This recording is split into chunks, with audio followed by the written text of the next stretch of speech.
Ivan I Danilovich Kalita, 1288 to 1340 or 1341, was Grand Duke of Moscow from 1325 to 1340 or 1341 AD.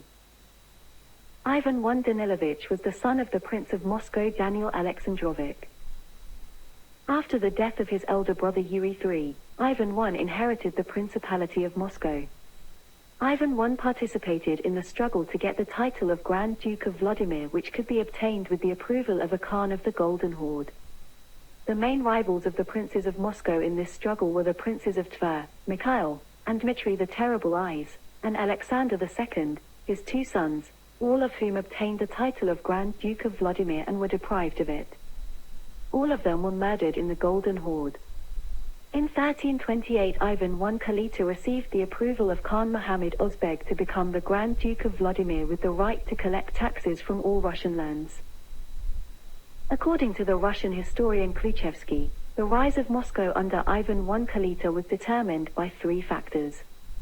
The first one was that the Moscow Principality was situated in the middle of other Russian principalities, thus, it was protected from any invasions from the east and from the west. Compared to its neighbors, Ryazan Principality and Tver Principality, Moscow was less often devastated. The relative safety of the Moscow region resulted in the second factor of the rise of Moscow, an influx of working and tax-paying people who were tired of constant raids and who actively relocated to Moscow from other Russian regions. The third factor was a trade route from Novgorod to the Volga River. Ounce-Beg Khan took a fateful decision when he abandoned the former policy of divide and rule by making the new Grand Prince responsible for collecting and passing on all the tribute and taxes from all the Russian cities. Ivan I delivered these exactions punctually, so further strengthening his position of privilege. In this way he laid the foundations for Moscow's future as a regional great power. Ivan I Kalita intentionally pursued the policy of relocation of people to his principality by an invitation of people from other places and by purchase of Russian people captured by Mongols during their raids. He managed to eliminate all the thieves in his lands, thus ensuring the safety of traveling merchants. Internal peace and order together with the absence of Mongolian raids to the Moscow Principality was mentioned in Russian chronicles as great peace, silence, and relief of Russian land. Ivan I made Moscow very wealthy by maintaining his loyalty to the horde, hence, his nickname Kalita, meaning the money bag. He used this wealth to give loans to neighboring Russian principalities. These cities gradually fell deeper and deeper into debt, a condition that would eventually allow Ivan I's successors to annex them. The people called Ivan I the gatherer of the Russian lands. He bought lands around Moscow, and very often the poor owners sold their lands willingly. Some of them kept the right to rule in their lands on behalf of Ivan I Kalita. In one way or another a number of cities and villages joined the Moscow Principality, Uglich in 1323, the Principality of Belozero in 1328 to 1338, and the Principality of Gallic in 1340. Ivan's greatest success, however, was convincing the Khan in Sarai that his son, Simeon the Proud, should succeed him as the Grand Duke of Vladimir, and from then on this position almost always belonged to the ruling house of Moscow. The head of the Russian Church, Metropolitan Peter, whose authority was extremely high, moved from Vladimir to Moscow to Prince Ivan I Kalita. Following a Lithuanian raid on the town of Torshok in 1335, as part of the Muscovite-Lithuanian Wars, Ivan I retaliated by burning the towns of Osetchin and Ryazna. Ivan I died in Moscow, the 31st of March 1340 or 1341, aged 51 or 52. He was buried in the Church of the Archangel Michael. Ivan I had built the church and was also the first person to be buried there. Ivan I Kalita was married twice. His first wife was called Elena, and nothing is known exactly about her origin. There is a hypothesis that she was the daughter of the Prince of Smolensk, Alexander Glebovich. From this marriage were born Simeon Ivanovich, future Grand Duke of Moscow, Daniel Ivanovich, Fifinia Ivanovna, Maria Ivanovna, married to Prince Constantine of Rostov in 1328. Ivan II Ivanovich, future Grand Duke of Moscow, Andrei Ivanovich, Prince of Novgorod, Evdokia Ivanovna, married to Vasily Mikhailovich, Prince of Yaroslavl. They were the ancestors of the princes of Shakovskoye, possibly the most senior remaining branch of the Rurikids. Feodosia Ivanovna, who was married to Fyodor Romanovich, Prince of Belozersky. Princess Elena died in 1331. A year later, Ivan I married again, although only the given name of his second wife is known, Yelena. There is a hypothesis that she was a daughter of Fyodor Davidovich Galitsky, who received half of her father's principality as a dowry. This second marriage produced one daughter, while another historian suggested there were two daughters, Maria and Theodosia, who appear in the prince's will as young children. One of them was alive in 1359, nothing more is known about the other. Yuliana survived her husband and died between 1366 and 1372. Under Ivan I Kalita, Moscow was actively growing, and his residence on the Borovitsky Hill became the main part of the city. Erection of either wooden or white stone constructions was started in the Kremlin. A number of churches were built. In 1326 to 1327 the Assumption Cathedral, in 1329 the Church of Ivan of the Ladder, John Climacus, in 1330 the Cathedral of the Saviour on the Boar Forest, and in 1333 the Cathedral of Archangel Michael, where Ivan Kalita and his descendants were buried. Between 1339 and 1340, Ivan I Kalita erected a new, bigger oaken fortress on the Borovitsky Hill. In Ivan's will the golden cap was mentioned for the first time. This cap is identified with the well-known Monomach's crown, the main crown of Russian sovereigns.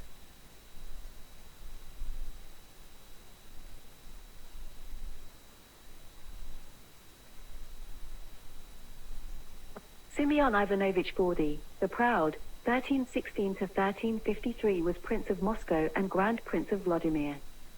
Simeon continued his father's policies aimed to increase the power and prestige of his state. Simeon's rule was marked by regular military and political standoffs against the Novgorod Republic and the Grand Duchy of Lithuania. His relationships with neighboring Russian principalities remained peaceful if not passive. Simeon stayed aside from conflicts between subordinate princes. He had recourse to war only when war was unavoidable. A relatively quiet period for Moscow was ended by the Black Death that claimed the lives of Simeon and his sons in 1353.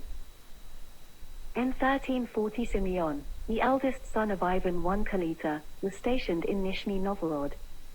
Upon receiving news of his father's death, Simeon and his brothers Andrei and Ivan left for the Golden Horde to seek Uzbek Khan's patent, Yarlik, for taking over the title of Grand Prince. Rivals Constantine of Tver and Constantine of Suzdal also paid their homage to the Khan, claiming seniority over Moscow princes. Simeon won the patent through bribing the Khan's retinue. Princes of Tver and Suzdal had to agree to his seniority. Uzbek also extended his benevolence to Simeon's issue. He was also granted the ceremonial title Epitrapezes Officios by the Byzantine Empire, which can be loosely translated as seneschal or royal court steward or official.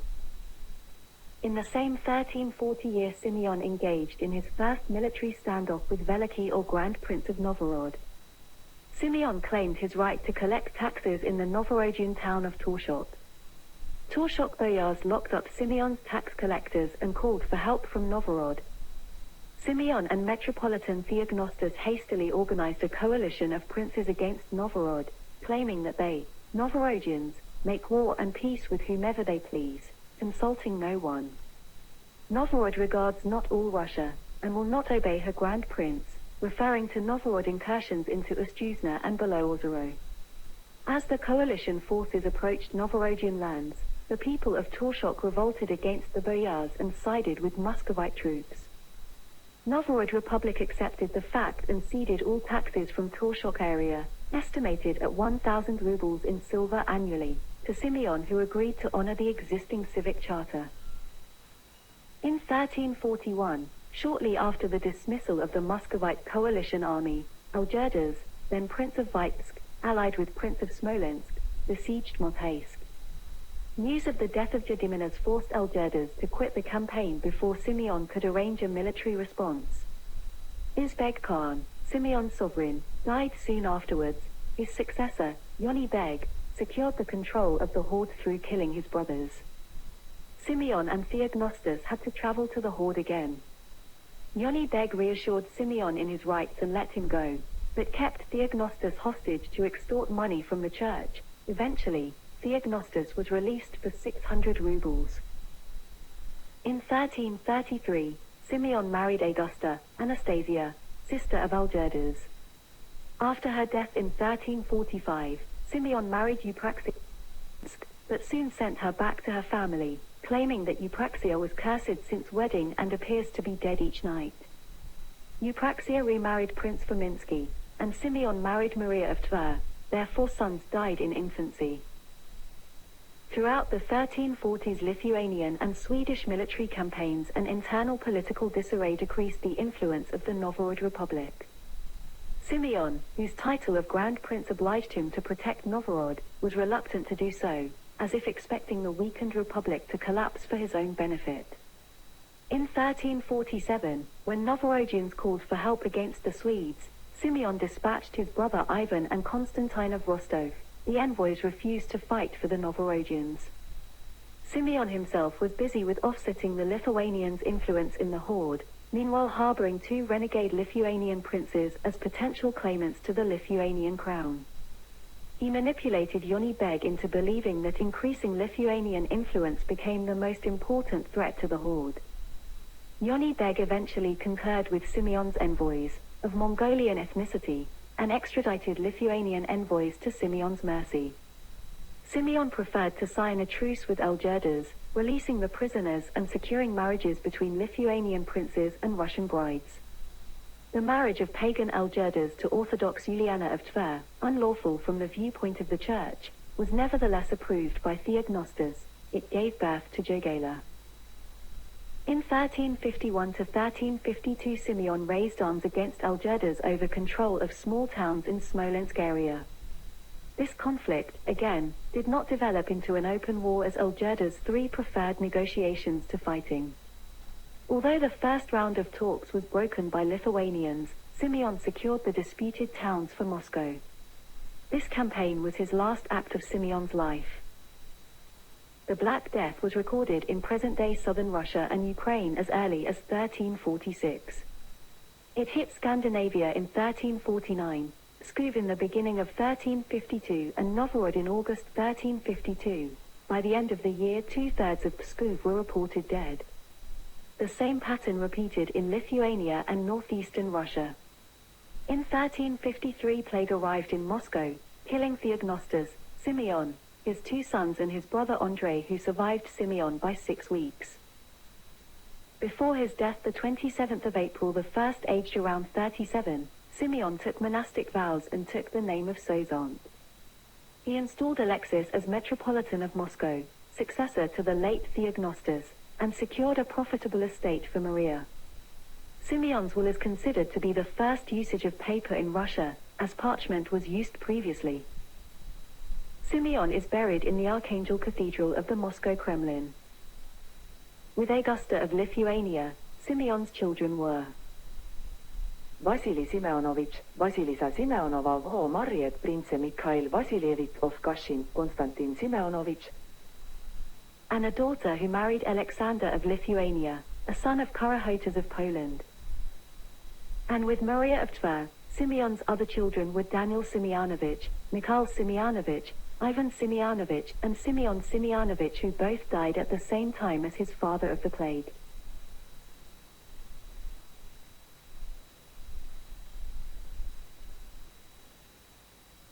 Ivan II Ivanovich, nicknamed Krasnyi in Russian or the Fair, 1326 to 1359, was the Grand Prince of Moscow and Grand Prince of Vladimir in 1353. Until that date, he had ruled the towns of Ruza and Zvenigorod. He was the second son of Ivan I Kalita, and succeeded his brother Simeon the Proud, who died of the Black Death.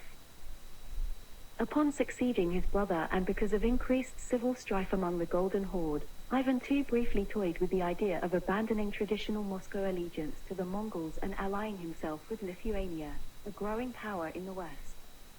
This policy was quickly abandoned, and Ivan II asserted his allegiance to the Golden Horde. Contemporaries described Ivan II as a pacific, apathetic ruler, We didn't flinch even when Algirdas of Lithuania captured his father-in-law's capital, Bryansk. He also allowed Oleg of Ryazan to burn villages on his territory. However, Orthodox churchmen aided in consolidating the power of the Grand Prince. He received much aid from the capable Metropolitan Alexius. Like his brother, Ivan II was not as successful as his father or grandfather with regard to territorial expansion. Nevertheless, he was able to annex areas southwest of Moscow, including the areas of Borovsk and Voraya. He died on the 13th of November 1359 aged around 33 and was buried in the Cathedral of the Archangel Michael in Moscow. Ivan II was married twice. In 1341, Ivan II married his first wife Feodosia Dmitrievna of Bryansk. She was a daughter of Dmitry Romanovich, Prince of Bryansk. She died childless in autumn 1342. Ivan remained a widower for 3 years. In 1345, Ivan married his second wife, Alexandra Vasilievna Veliaminova. She was a daughter of Vasily Veliaminov, the mayor of Moscow. They had at least 4 children.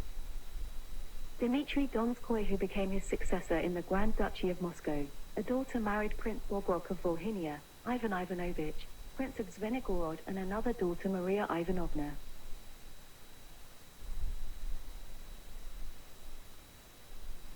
Dmitry Konstantinovich of Suzdal, 1323 to 1383, was a powerful prince of Suzdal and Nizhny Novgorod who dominated Russian politics during the minority of his son-in-law, Dmitry Donskoy.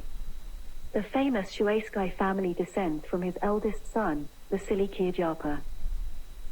A senior descendant of Vsevolod III the Bignest and also of Yaroslav II of Vladimir, Dmitry was great-grandson of Yaroslav II's third son Andrei II. He inherited Suzdal in 1359 and Nizhny Novgorod in 1365. His policy towards Tatars was conciliatory for the most part, as his eastern lands were continuously exposed to their attacks. After some rivalry with Dmitry Donskoy of Moscow, he was installed by the Khan of the Golden Horde as the Grand Duke of Vladimir in 1360. During his reign, he repeatedly quarreled with the Novgorod Republic over the raids of Novgorodian pirates who looted his own capital and Tatar markets along the Volga River. 3 years later he was dethroned and had to make peace with Dmitry Donskoy of Moscow by marrying him to his daughter, Eudoxia. Joining his army with Dmitry Donskoy's, he led an allied assault on Volga Bulgars and Mordovia. In 1377, the allied armies were defeated by the Tatars on the Payana River, because, as the chronicler put it, they were too drunk to fight. However, in 1382 Dmitry Konstantinovich took the side of Khan Toktamish in taking over Moscow and sent his sons to serve in the Tatar army. His children were Vasily Kirdyapa, a prince of Suzdal whose descendant of 6th generation is Vasily for the Tsar of Russia, and Simeon, Prince of Suzdal whose descendant of 8th generation is Michael I Romanov the Tsar of Russia, and his daughter Eudoxia, who was married to Dmitry Donskoy, Grand Prince of Moscow, and died in 1407.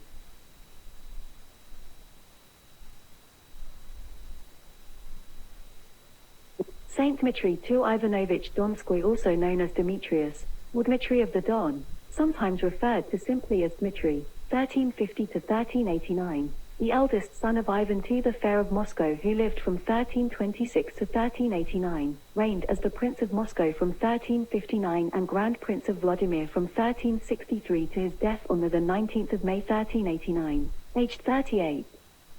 He was the first Prince of Moscow to openly challenge Mongol authority in Russia. His nickname, Donskoy, of the Don, alludes to his great victory against the Tatars in the Battle of Kulikovo, 1380, which took place on the Don River.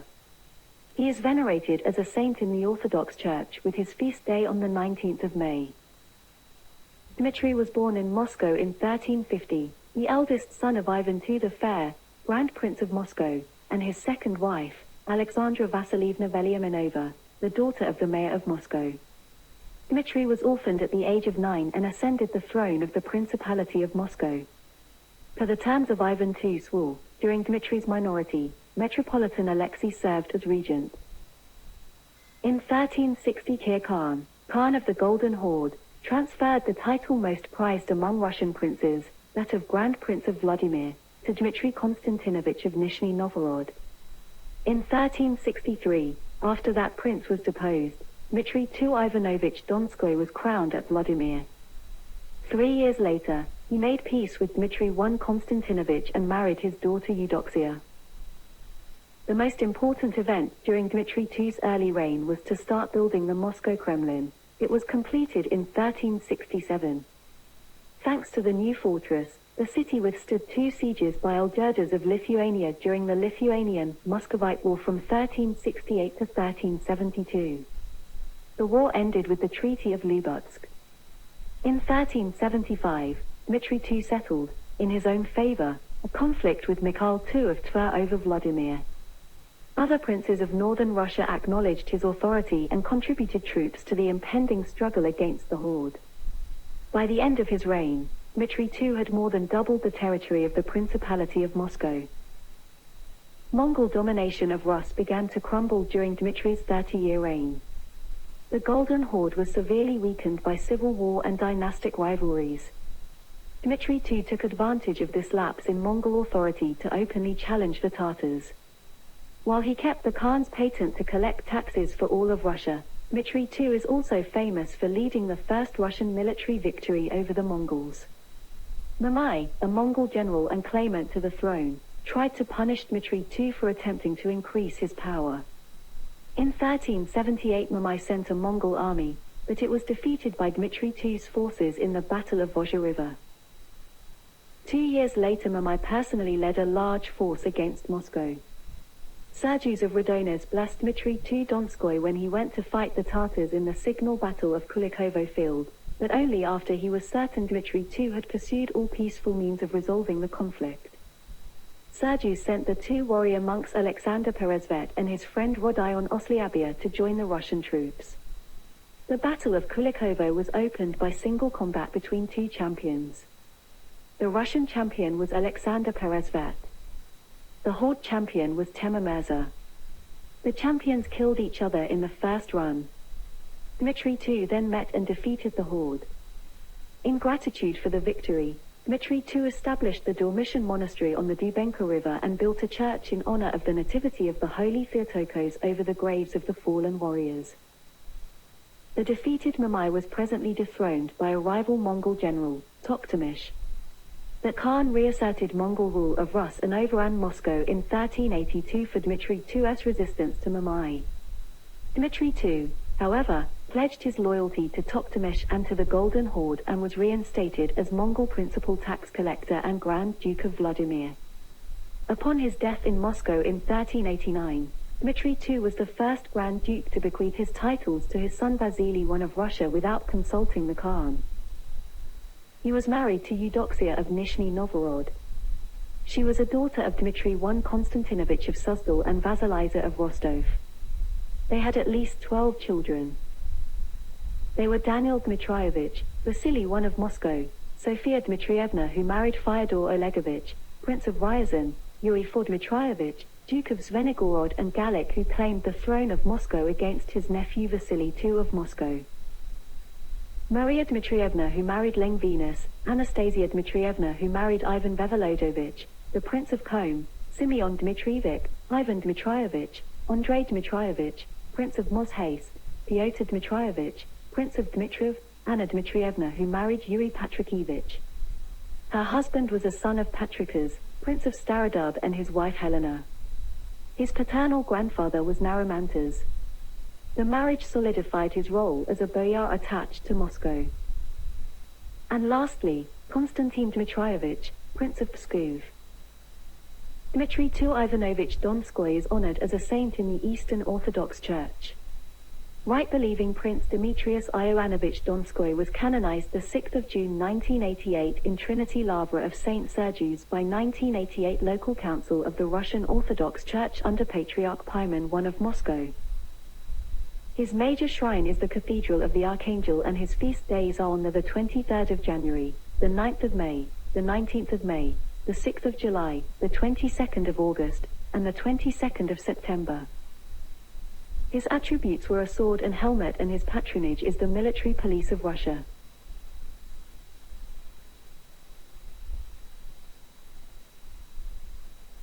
Vasily I Dmitrievich, 1371 to 1425, was the Grand Prince of Moscow from 1389 to 1425, the heir of Dmitry II Donskoy. He ruled as a Golden Horde vassal between 1389 and 1395, and again in 1412 to 1425. The raid on the Volgan regions in 1395 by the Turco-Mongol Emir Timur resulted in a state of anarchy for the Golden Horde and the independence of Moscow. In 1412, Vasily I reinstated himself as a vassal of the Horde. He had entered an alliance with the Grand Duchy of Lithuania in 1392 and married the only daughter of Vytautas the Great, Sophia, though the alliance turned out to be fragile, and they waged war against each other in 1406 to 1408. Vasily I was the oldest son of Dmitry II Donskoy and Grand Princess Eudoxia, daughter of Grand Prince Dmitry I Konstantinovich of Nizhny Novgorod. While still a young man, as the eldest son and heir of Grand Prince Dmitry II Donskoy, Vasily I traveled to the Tatar Khan Toktamish in 1383 to obtain the Khan's patent for his father to rule the Russian lands as the Grand Prince of Vladimir. Diplomatically overcoming the challenge of the Prince of Tver, who also sought the patent, Vasily I succeeded in his mission. But he was subsequently kept at Toktamish's court as a hostage until 1386 when, taking advantage of Toktamish's conflict with his suzerain Timur-Lenk or Tamerlane, he escaped and returned to Moscow. Vasily I continued the process of unification of the Russian lands. In 1392, he annexed the principalities of Nizhny Novgorod and Murom. Nizhny Novgorod was given to Vasily I by the Khan of the Golden Horde in exchange for the help Moscow had given against one of his rivals. In 1397 to 1398 Kaluga, Vologda, Veliki Ostyug and the lands of the Komi peoples were annexed. To prevent Russia from being attacked by the Golden Horde, Vasily I entered into an alliance with the Grand Duchy of Lithuania in 1392 and married Sophia of Lithuania, the only daughter of Vytautas the Great. The alliance turned out to be fragile, and they waged war against each other in 1406 to 1408. Vytautas had positioned himself as an all-Russian unifier and attacked Novgorod and Pskov, clashing with his son-in-law Vasily II but later making peace. This peace allowed Vytautas to strike against the Teutonic Order at the Battle of Grunwald.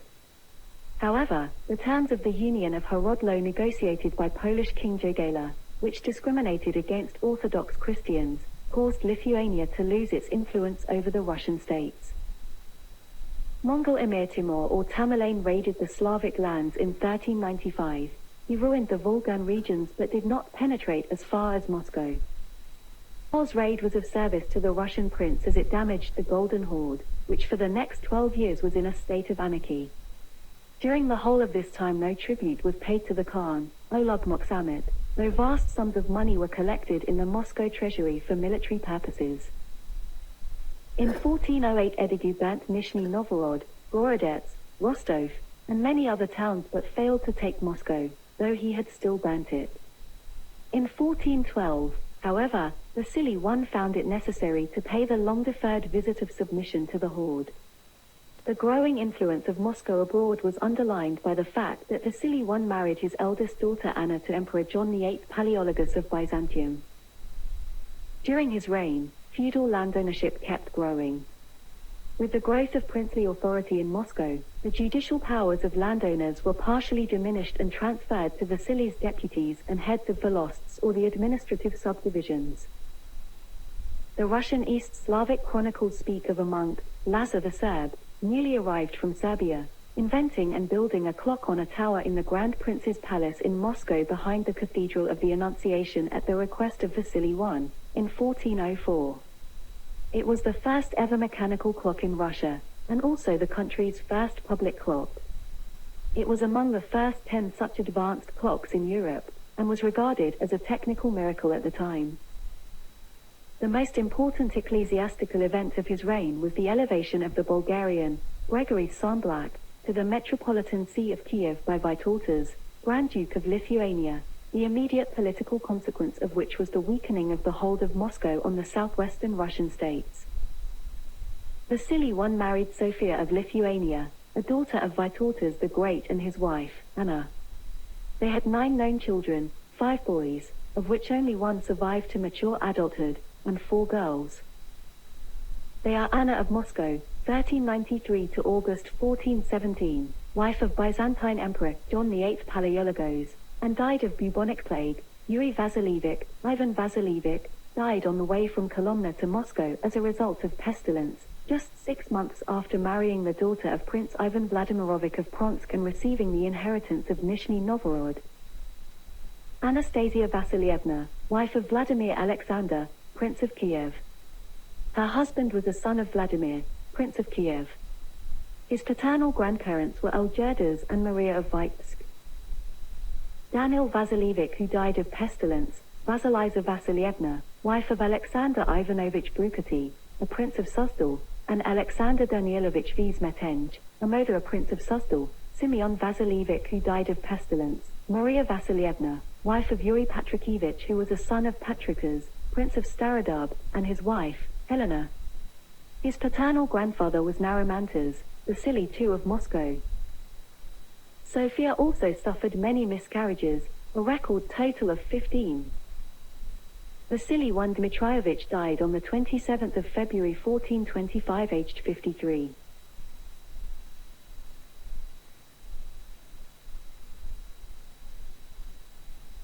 Vasily II Vasilievich, 1415 to 1462, also known as Vasily II the Blind, was the Grand Prince of Moscow whose long 37 years' reign from 1425 to 1462 AD was plagued by the greatest civil war of old Russian history. At one point, Vasily II was captured and blinded by his opponents, yet eventually managed to reclaim the throne. Due to his disability, he made his son, Ivan III the Great, his co-ruler in his late years. Vasily II was the youngest son of Vasily I by Sophia of Lithuania, the only daughter of Vytautas the Great, the king of Lithuania, and the only son to survive his father. His elder brother Ivan died in 1417 at the age of 22. On his father's death, Vasily II was proclaimed Grand Duke at the age of 10. His mother acted as a regent. His uncle, Yuri IV of Zvenigorod, Prince of Gallic-Mersky, and his 2 sons, Vasily the Cross-Eyed or the Squint and Dmitry III Shimlaka, seized on the opportunity to advance their own claims to the throne. These claims were based on the testament of Dmitry II Donskoy, Yuri's father, and Vasily II's grandfather, who had stated that if Vasily I died, Yuri would succeed his appanage or inheritance. However, Dmitry II had written the testament when Vasily I had no children of his own, and it might be argued that this provision had been made only for the case of Vasily I's childless death. Vasily II's claim was supported by Vytautas, his maternal grandfather. Upon Vytautas' death in 1430, Yuri IV went to the Golden Horde, returning with a license to take the Moscow throne. But the Khan did not support him any further, largely due to the devices of the Smolensk princeling and Moscow boyarin Ivan Vsevolsky. When Yuri IV assembled an army and attacked Moscow, Vasily II, betrayed by Vsevolsky, was defeated and captured by his enemies in 1433. Upon being proclaimed Grand Duke of Moscow, Yuri IV pardoned his nephew and sent him to reign in the town of Kolomna. That proved to be a mistake, as Vasily II immediately started to plot against his uncle and gather all sorts of malcontents. Feeling how insecure his throne was, Yuri IV resigned and then left Moscow for his northern hometown. When Vasily II returned to Moscow, he had Vsevolsky blinded as a traitor. Meanwhile, Yuri IV's claim was inherited by his sons, who decided to continue the fight. They managed to defeat Vasily II, who had to seek refuge in the Golden Horde. After Yuri IV died in 1434, Vasily the Cross-Eyed entered the Kremlin and was proclaimed new Grand Duke. Dmitry III Shimlaka, who had his own plans for the throne, quarreled with his brother and concluded an alliance with Vasily II. Together they managed to banish Vasily the Cross-Eyed from the Kremlin in 1435. The latter was captured and blinded, which effectively removed him from the contest for the throne. During Vasily II's reign, the Golden Horde collapsed and broke up into smaller khanates. Now that his throne was relatively secure, he had to deal with the Tatar threat. In 1439, Vasily II had to flee the capital when it was besieged by Ulf Muhammad, ruler of the nascent Kazan Khanate. 6 years later, He personally led his troops against Ulf Muhammad, but was defeated and taken prisoner. The Russians were forced to gather an enormous ransom for their prince, so that Vasily II could be released some 5 months later. During that time, the control of Moscow passed to Dmitry III Shimyaka. Keeping in mind the fate of his own brother, Dmitry had Vasily II blinded and exiled him to Uglitch in 1446, hence, Vasily II's nickname is the blind in Russian. Tyamny literally means dark. As Vasily II still had a number of supporters in Moscow, Dmitry III recalled him from exile and gave him Vologda as an appanage. That proved to be a mistake, as Vasily II quickly assembled his supporters and regained the throne. Vasily II's final victory against his cousin came in the 1450s, when he captured Gallic-Masky and poisoned Dmitry. The latter's children managed to escape to Lithuania. These events finally put to rest the principle of collateral succession, which was a major cause of medieval internecine struggles. Now that the family war was over, Vasily II eliminated almost all of the small appanages in Moscow Principality, so as to strengthen his sovereign authority. His military campaigns of 1441–60 increased Moscow's hold over Suzdal, the Vyatka lands, and the republican governments of Novgorod and Pskov. In the meantime, Constantinople fell to the Turks in 1453, and the Patriarch agreed to acknowledge the supremacy of the Pope in the Council of Florence. Vasily II promptly rejected this arrangement. By his order in 1448, Bishop Jonah was appointed Metropolitan of Russia, which was tantamount to declaration of independence of the Russian Orthodox Church from the Patriarch of Constantinople. This move further strengthened Russia's reputation among Orthodox states. In his later years, the blind prince was greatly helped by Metropolitan Jonah, Boyars, and then by his older son Ivan III, who was styled co-ruler since the late 1450s. On Vasily II's death on the 27th of March 1462, aged 47, Ivan III, who was co-ruler, then succeeded him as Grand Prince of Moscow.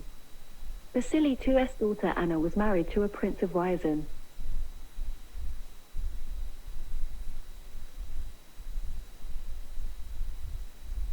Yuri IV Dmitrievich, born on the 26th of November 1374 in Peraslavl-Zaleski and died on the 5th of June 1434 in Gallic, also known as George II of Moscow, Yuri of Zvenigorod and Jurij Zvenihorodsky, was the second son of Dmitry II Donskoy. He was the Duke of Zvenigorod and Gallic from 1389 until his death in 1434. During the reign of his elder brother Vasily I, he took part in the campaigns against Torshok in 1392, Dukatin in 1414, and Novgorod in 1417. He was the chief orchestrator of the Muscovite civil war against his nephew, Vasily II, in the course of which he twice took Moscow, in 1433 and 1434. By his wife, Anastasia, the daughter of Yuri of Smolensk, Yuri IV had 3 sons, Vasily Kosoy, Dmitry Shimyaka, and Dmitry Krasny. The marriage to Anastasia made him the brother-in-law of Vitrigaila, Grand Duke of Lithuania. At his father Dmitry II's death, Yuri IV received in appanage the towns of Zvenigorod, Ruza, and Gallic. Upon Vasily I, his elder brother's death, Yuri immediately asserted his claim to the throne of Muscovy against that of Vasily's son, Vasily II his nephew. He referenced the old house law of the House of Rurik, whereby the senior throne in the dynasty passed from brother to brother, rather than from father to son. He also interpreted in his favor the testament of Dmitry II Donskoy, written at the time when Vasily I had been unmarried and childless. In 1430, Yuri IV and his nephew decided that the issue would be settled in the Golden Horde. The Khan supported the claim of Vasily II, but allowed Yuri IV to take the appanage of his deceased younger brother, Peter of Dmitrov. This decision did not fully satisfy Vasily II, who took Dmitrov by force and expelled Yuri IV's governor from the town in 1432. In response, Yuri IV rallied his forces and advanced on Peraslavl-Zaleski. Vasily II was defeated on the bank of the Klyazma River and fled to Kostroma. After that, Yuri IV entered Moscow in triumph and proclaimed himself Grand Duke. Instead of imprisoning his nephew, Yuri IV allowed him to settle in Kolomna and rule the town as his appanage. This show of magnanimity cost him dearly, as scores of Muscovite boyars and noblemen fled to Vasily II's court in Kolomna. This shift in momentum impelled Yuri to conclude a treaty with Vasily, whereby the uncle renounced his claims to Moscow, promised to deny assistance to his sons, and exchanged Dmitrov for other territories. Vasily returned to Moscow, while Yuri IV withdrew to Galip. The following year, Kosoy and Shemyaka defeated Vasily II on the banks of the Kuz River. The Grand Prince was informed that Yuri IV's troops had been seen among his enemies and decided to punish him for this treachery. In winter 1434, he set Gallic ablaze, but Yuri IV had escaped northward to Belozersk. On the 16th of March, the armies of the uncle and the nephew clashed between Rostov and Pereslavl. Vasily II's army was roundly defeated and he sought refuge in Nizhny Novgorod. On the 31st of March 1434, on the bright week Wednesday, Yuri IV again entered Moscow, where he captured Vasily II's family and treasury. He was preparing a new campaign against Vasily II when he died suddenly, on the 5th of July 1434, aged 59, succeeded by his eldest son, Vasily Kosoy, or the Squint or Cross-Eyed.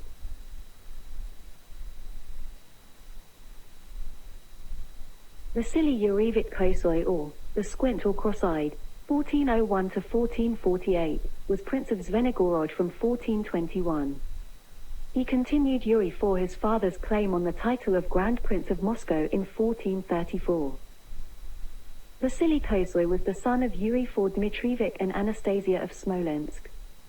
His grandfather was Dmitry II Donskoy, who settled the issue of crown inheritance by passing a law according to which his eldest son Vasily I would become Grand Prince after his death and the second in line would be his younger son Yuri IV Dmitrievich. After coming to power, Kosoy's uncle Vasily I changed these laws so that his sons became crown heirs and not Kosoy's father, Yuri IV. This decision resulted in two civil wars between the older and younger Dmitry Donskoy line. In the beginning, Yuri IV Dmitrievich accepted the rule of Vasily II's regency, but when the ruler became of age in 1433, he started a rebellion. Yuri IV Dmitrievich defeated the forces of his uncle Vasily II and proclaimed himself Grand Prince of Moscow. Shortly after this victory, he died in 1434 and Vasily Kosoy became Grand Prince. This change of leadership resulted in the revolt of Dmitry III Shemyaka, who refused to accept his elder brother's rule. Shemyaka united his forces with Vasily II his uncle and defeated Vasily Kosoy, who escaped Moscow in 1435. The decisive battle of this civil war was fought on the 14th of May 1436 near the village of Skoryatin in the Rostov province, where Vasily Yurievich Kosoy was defeated, imprisoned, and shortly afterwards blinded.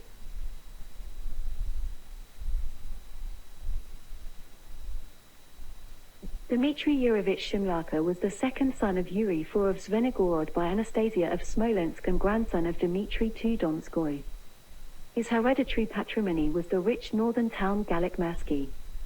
Shemyaka, 1445, 1446 to 1447, was twice Grand Prince of Moscow. The causes of the Muscovite civil war waged in the second quarter of the 15th century are still disputed. No small part, however, was played by Dmitry II Donskoy's rule, which ran contrary to Rurikid dynastic custom whereby the throne would pass from an elder brother to a younger one, agnatic seniority, rather than from father to son, primogeniture.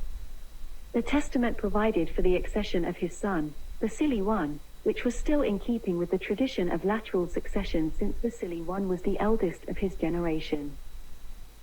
In the event of Vasily I having no surviving son at his death, his brother, Dmitry's second son, Yuri IV of Zvenigorod, was to succeed as Grand Prince in Moscow.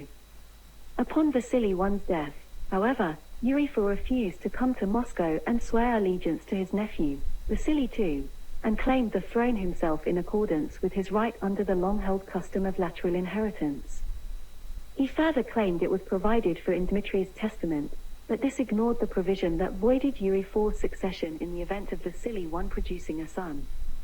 Yuri IV's son, Dmitry Shemyaka, actively participated in all of his father's incursions against Moscow, culminating in Yuri IV's capture of Moscow and accession as Grand Prince in 1433. Yuri IV of Zvenigorod died in Moscow in June 1434. After Yuri IV's death, Shemyaka continued to press his branch's claim to the Grand Princely throne, and was seldom at peace with Vasily II. Initially, Dmitry III and his younger brother Dmitry Krasny concluded an alliance with Vasily II against their elder brother Vasily Kosoi, who had proclaimed himself Grand Prince. They succeeded in driving Kosoi from Moscow and were rewarded with the towns of Uglich and Rezhev. The following year Shemyaka came to Moscow in order to invite Vasily II to his impending wedding with a princess of Yaroslav, but was accused of siding with his brother Kosoi and taken prisoner. He was released on the eve of a decisive clash between Vasily II and Vasily Kosoi.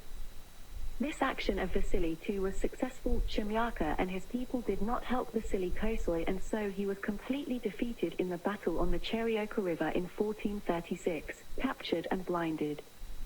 Soon after, Dmitry III Shemyaka entered into an agreement with Vasily II, recognizing him as his suzerain, older brother. Next year, he was sent by Vasily II to expel the exiled Golden Horde Khan Ulf Muhammad, but was defeated in the Battle of Belyov. When Ulf Muhammad in his turn besieged Moscow in 1439, Dmitry didn't send his troops to Vasily II, and only the mediation of a Trinity hegemon could forestall a new civil war between the cousins. The two men maintained an uneasy peace for much of the next decade until 1445, when Vasily II was taken prisoner by Oleg Moksamet after the Muscovite forces were surprised by the Tatar prince outside Suzdal. Shemyaka seized Moscow, had the recently released Vasily II blinded, and proclaimed himself the Grand Prince of Vladimir. He could claim this by right of lateral inheritance since his father had sat on the throne. A prince was excluded from the succession, or izgoy in Russian, if his father had not sat on the throne before him.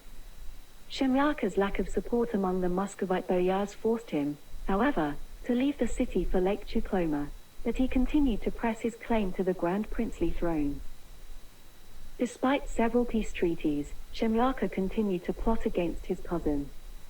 He suffered a series of defeats in 1450 and 1452 which forced him to seek refuge in Novgorod. There, on July 17, 1453, he was poisoned while eating a dinner of chicken in the Gorodish, the princely compound south of the market side of the city, his cook having been bribed by Muscovite agents. Delighted at the news, Vasily II ennobled a herald who had first brought him the message of Shemyaka's death. Nikolai Karamzin famously wrote in his history that the Grand Prince Vasily II showed indecent joy at the news of Shemyaka, his rival's untimely demise. According to chronicle sources, Shemyaka was buried in the Church of St. George, Indiana, the Yuriev Monastery south of Novgorod. However, 20th century archaeological excavations of the necropolis of the Cathedral of Holy Wisdom in the Novgorod Kremlin suggest that the prince was actually buried there, and his grave has been misidentified since at least 1616 as that of Prince FEODOR Yaroslavich, who died in 1233.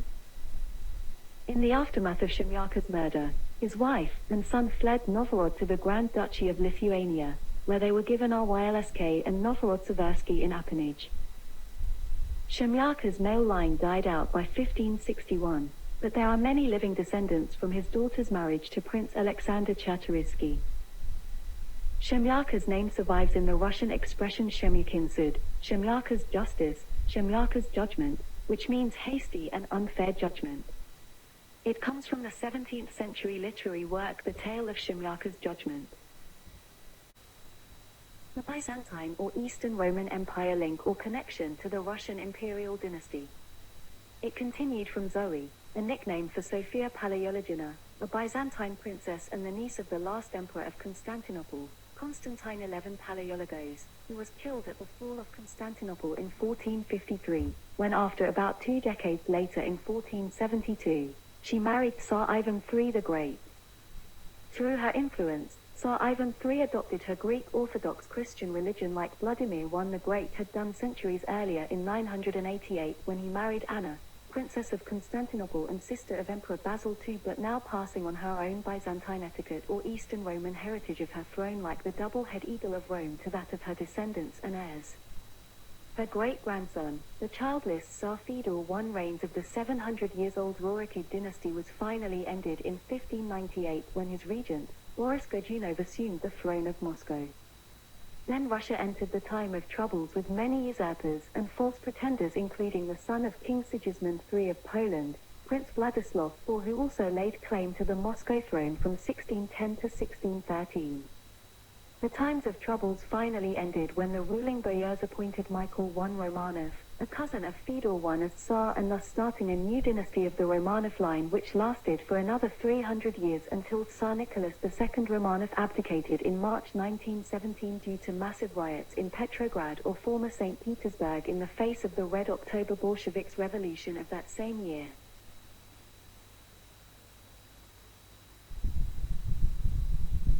Ivan III Vasilevich, born on the 22nd of January 1440 in Moscow and died 27 on October 1505 also in Moscow, also known as Ivan the Great, was a Grand Prince of Moscow and Grand Prince of all Rus. Ivan III served as the co-ruler and regent for his blind father Vasily II from the mid-1450s before he officially ascended the throne in 1462. He multiplied the territory of his state through war and through the seizure of lands from his dynastic relatives, ended the dominance of the Tatars over Russia, renovated the Moscow Kremlin, introduced a new legal codex, and laid the foundations of the Russian state. His 1480 victory over the Great Horde is cited as the restoration of Russian independence 240 years after the fall of Kiev to Mongols' invasion. Ivan was the first Russian ruler to style himself Tsar or Char, short in Russian for Caesar in Italian, albeit not as an official title.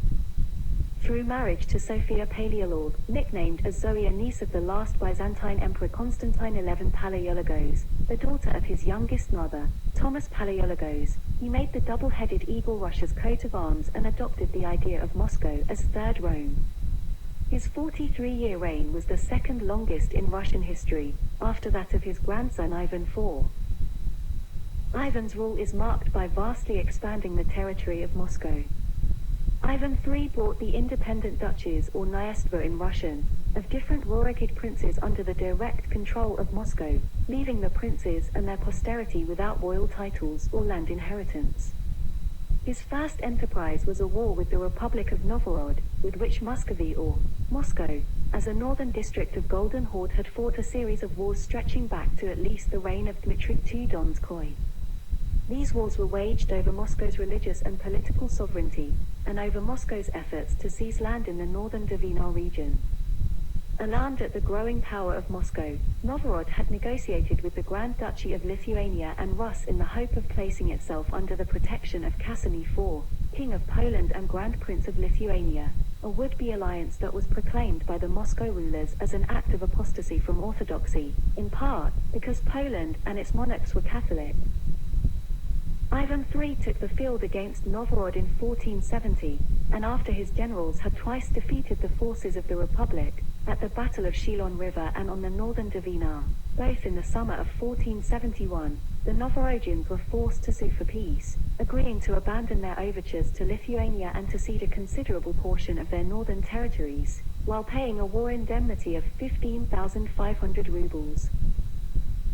Ivan visited Novgorod several times in the next several years, persecuting a number of pro-Lithuanian boyars and confiscating their lands. In 1477, two Novgorodian envoys, claiming to have been sent by the archbishops and the entire city, addressed Ivan in public audience as Gosuda, sovereign, instead of the usual gospodin. Ivan III at once seized upon this as a recognition of his sovereignty, and when the Novgorodians repudiated the envoys, indeed, one was killed at the Vesh or Popular Assembly and several others of the pro-Moscow faction were killed with him, and swore openly in front of the Moscow ambassadors that they would turn to Lithuania again, he marched against them.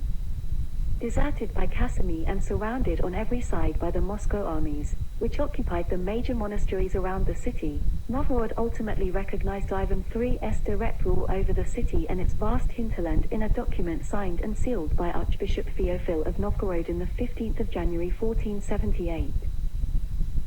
Ivan III dispossessed Novgorod of more than 4/5 of its land, keeping half for himself and giving the other half to his allies. Subsequent revolts from 1479 to 1488 were punished by the removal en masse of the richest and most ancient families of Novgorod to Moscow, Vyazka, and other northeastern Rus cities. Archbishop Theophil was also removed to Moscow for plotting against the Grand Prince. The rival Republic of Pskov owed the continuance of its own political existence to the readiness with which it assisted Ivan against its ancient enemy. The other principalities were eventually absorbed by conquest, purchase, or marriage contract. The Principality of Yaroslav in 1463, Rostov in 1474, Tver in 1485, and Vyaka 1489. Ivan's refusal to share his conquests with his brothers, and his subsequent interference with the internal politics of their inherited principalities, involved him in several wars with them, from which, though the princes were assisted by Lithuania, he emerged victorious. Finally, Ivan III's new rule of government, formally set forth in his last will to the effect that the domains of all his kinsfolk, after their deaths, should pass directly to the reigning Grand Duke instead of reverting, as hitherto, to the prince's heirs, put an end once and for all to these semi-independent princelings. Ivan III had 4 brothers. The eldest, Yuri, died childless on the 12th of September 1472. He only had a draft of a will that said nothing about his land. Ivan seized the land, much to the fury of the surviving brothers, whom he placated with some land. Boris and Andrei the Elder signed treaties with Vasily in February and September 1473. They agreed to protect each other's land and not to have secret dealings with foreign states. They broke this clause in 1480, fleeing to Lithuania. It is unknown whether Andrei the Younger signed a treaty. He died in 1481, leaving his land to Ivan. In 1491, Andrei the Elder was arrested by Ivan for refusing to aid the Crimean Khanate against the Golden Horde. He died in prison in 1493, and Ivan seized his land. In 1494, Boris, the only brother able to pass his land to his sons, died. However, their land reverted to the Tsar upon their deaths in 1503 and 1515 respectively. There was one semi-autonomous prince in Muscovy when Ivan III acceded, Prince Mikhail Andreevich of Varaya, who had been awarded a territorial inheritance or an appanage by Vasily II. In 1478 he was pressured into giving Belozersk to Ivan III, who got all of Mikhail's land on his death in 1486. The character of the government of Moscow changed significantly under Ivan III, taking on a new autocratic form. This was a natural consequence of the hegemony of Moscow over the other Vladimir Suzdal lands, but also to new imperial pretensions. After the fall of Constantinople on 1453, Orthodox canonists were inclined to regard the Grand Princes of Moscow, where the Orthodox Metropolitan of Kiev moved in 1325 after the Mongol invasions, as the successors of the Byzantine emperors. Ivan III himself appeared to welcome the idea, and he began to style himself Tsar in foreign correspondence. Ivan succeeded in centralizing control over local rulers, however, that his reign was also a period of cultural depression and spiritual barrenness. Freedom was stamped out within the Muscovite lands. By his anti-Catholicism, Ivan III brought down the curtain between Muscovy and the West. For the sake of territorial aggrandizement, he deprived his country of the fruits of Western learning and civilization. This movement coincided with a change in the family circumstances of Ivan III. After the death of his first consort, Maria of Tver in 1467, and at the suggestion of Pope Paul II in 1469, who hoped thereby to bind Muscovy to the Holy See, Ivan III wedded Sophia Palaiologina, also known under her original name Zoe, daughter of Thomas Palaiologus, despot of Maria, who claimed the throne of Constantinople as the brother of Constantine XI, the last Byzantine emperor. Frustrating the Pope's hopes of reuniting the two faiths, the princess endorsed Eastern Orthodoxy. Due to her family traditions, she encouraged imperial ideas in the mind of her consort. It was through her influence that the ceremonious etiquette of Constantinople, along with the imperial double-headed eagle and all that it implied, was adopted by the court of Moscow of Tsar Ivan III and all subsequent rulers or czars. However, the Palace of Facets built from 1487 to 91 was commissioned by Ivan III to Italian and not Russian or Byzantine architects. And he Dormition Cathedral by an Italian Fioravanti laid claim as the mother church of all Rus. Ivan III's son with Maria of Tver, Ivan the Young, died in 1490, leaving from his marriage with Helen of Moldavia an only child, Dmitry the grandson. The latter was crowned as successor by his grandfather on the 15th of February 1498, but later Ivan III reverted his decision in favor of Sophia's elder son Vasily III, who was ultimately crowned co-regent with his father on the 14th of April 1502.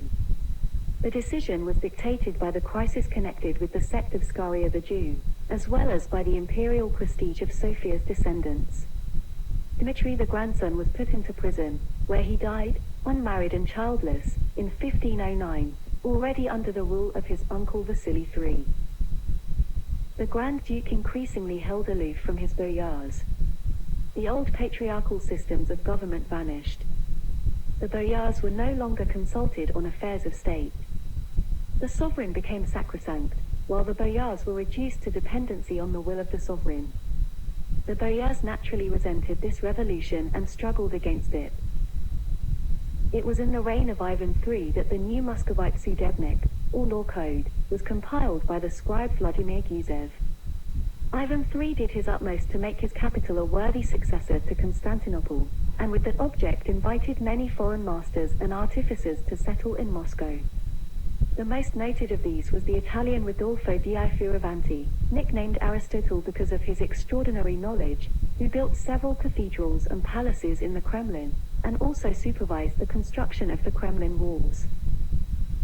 Muscovy rejected the Tatar yoke during the reign of Ivan III. In 1476, Ivan III refused to pay the customary tribute to the Grand Khan Ahmed, and in 1480 Ahmed Khan organized a military campaign against Muscovy. Throughout the autumn the Muscovy and Tatar hosts confronted each other on opposite sides of the Ugra River, till the 11th of November 1480 when Ahmed retreated into the steppe. In the following year the Grand Khan, while preparing a second expedition against Moscow, was suddenly attacked, routed, and slain by Khan Aibak of the Nogai horde, whereupon the Golden Horde suddenly fell to pieces.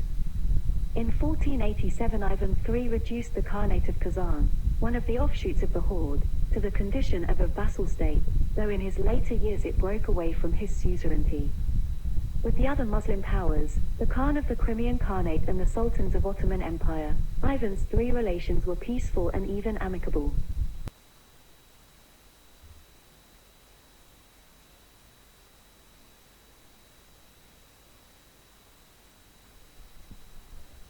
The Crimean Khan, Manly Wanjure, helped him against the Grand Duchy of Lithuania and facilitated the opening of diplomatic relations between Moscow and Constantinople, where the first Muscovian embassy appeared in 1495.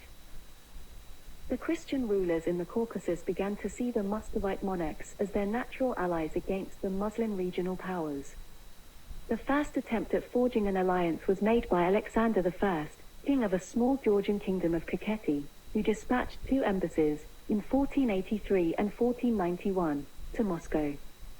However, as the Muscovites were still too far from the Caucasus, neither of these missions had any effect on the course of events in the region.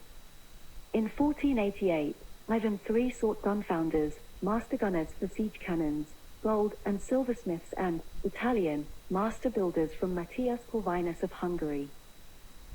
In Nordic affairs, Ivan III concluded an offensive alliance with Hans of Denmark and maintained regular correspondence with Emperor Maximilian I, who called him a brother. He built a strong citadel in Ingria, named Ivangorod after himself, situated on the Russian-Estonian border, opposite the fortress of Narva held by the Livonian Confederation. In the Russo-Swedish War of 1495 to 1497, Ivan III unsuccessfully attempted to conquer Viborg from Sweden, but this attempt was checked by the Swedish garrison in Viborg Castle led by Lord Knut Posse.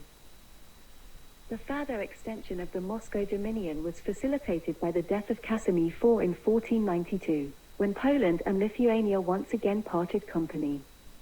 The throne of Lithuania was now occupied by Casimir's son Alexander, a weak and lethargic prince so incapable of defending his possessions against the persistent attacks of the Muscovites that he attempted to save them by a matrimonial compact, wedding Helena, Ivan's daughter. But the clear determination of Ivan III to appropriate as much of Lithuania as possible finally compelled Alexander to take up arms against his father-in-law in 1499. The Lithuanians were routed at the Battle of Vedrosha on the 14th of July 1500, and in 1503 Alexander was glad to purchase peace by ceding to Ivan Chernigov, Starodub, Novhorod-Seversky, and 16 other towns. Ivan III's legacy was commemorated on the Millennium of Russia monument in Veliky Novgorod in 1862 starting from 862 AD, the official date of the founding of the Rurikids dynasty, the first dynasty to rule Russia from Kiev after its capture by Oleg. For Ivan the Great conquered or brought under his control the lands of northeastern Rus, marking the beginning of Muscovite dominance over Rus territory. Ivan arguably became best known for his consolidation of Muscovite rule.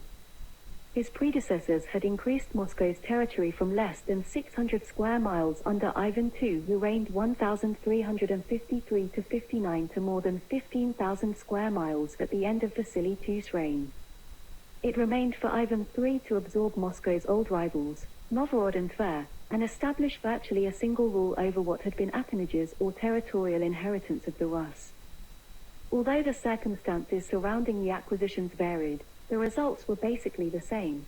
Former sovereign or semi-autonomous principalities were reduced to the status of provinces of Moscow, while their princes joined the ranks of the Muscovite service nobility.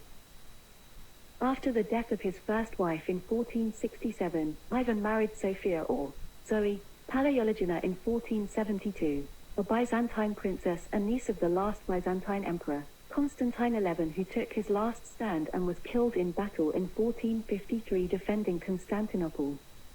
The Vatican sponsored the marriage in hope of bringing Russia under the sway of the Pope and of establishing a broad front against the Turks, a goal that failed.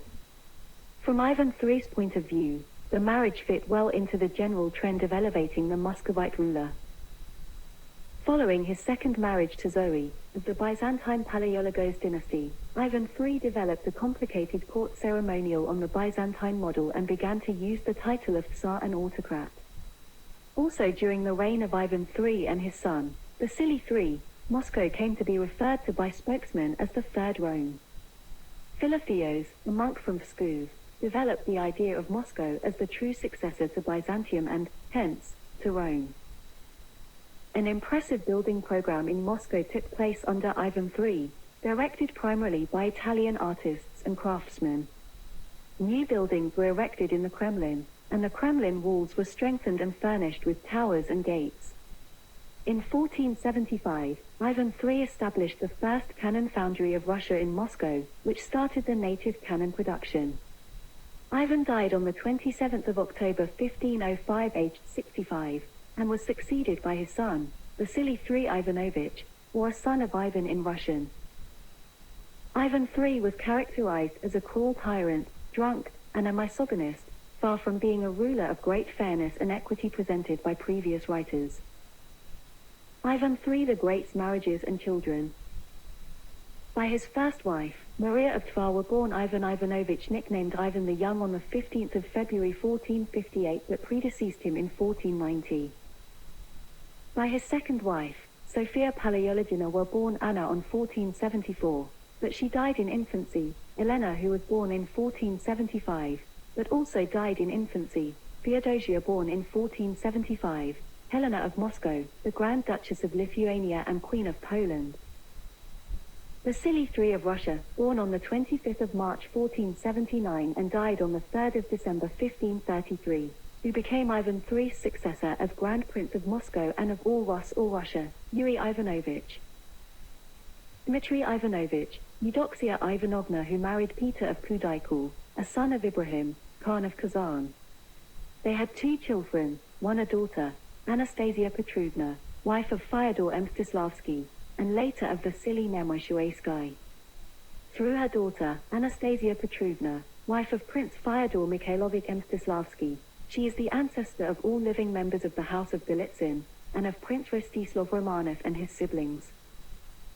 The rest of Ivan III's children by Zoe were Elena Ivanovna, Feodosia Ivanovna, who married Vasily Danilovich Pomsky, Simeon Ivanovich, and Andrei Dot of Storitsa.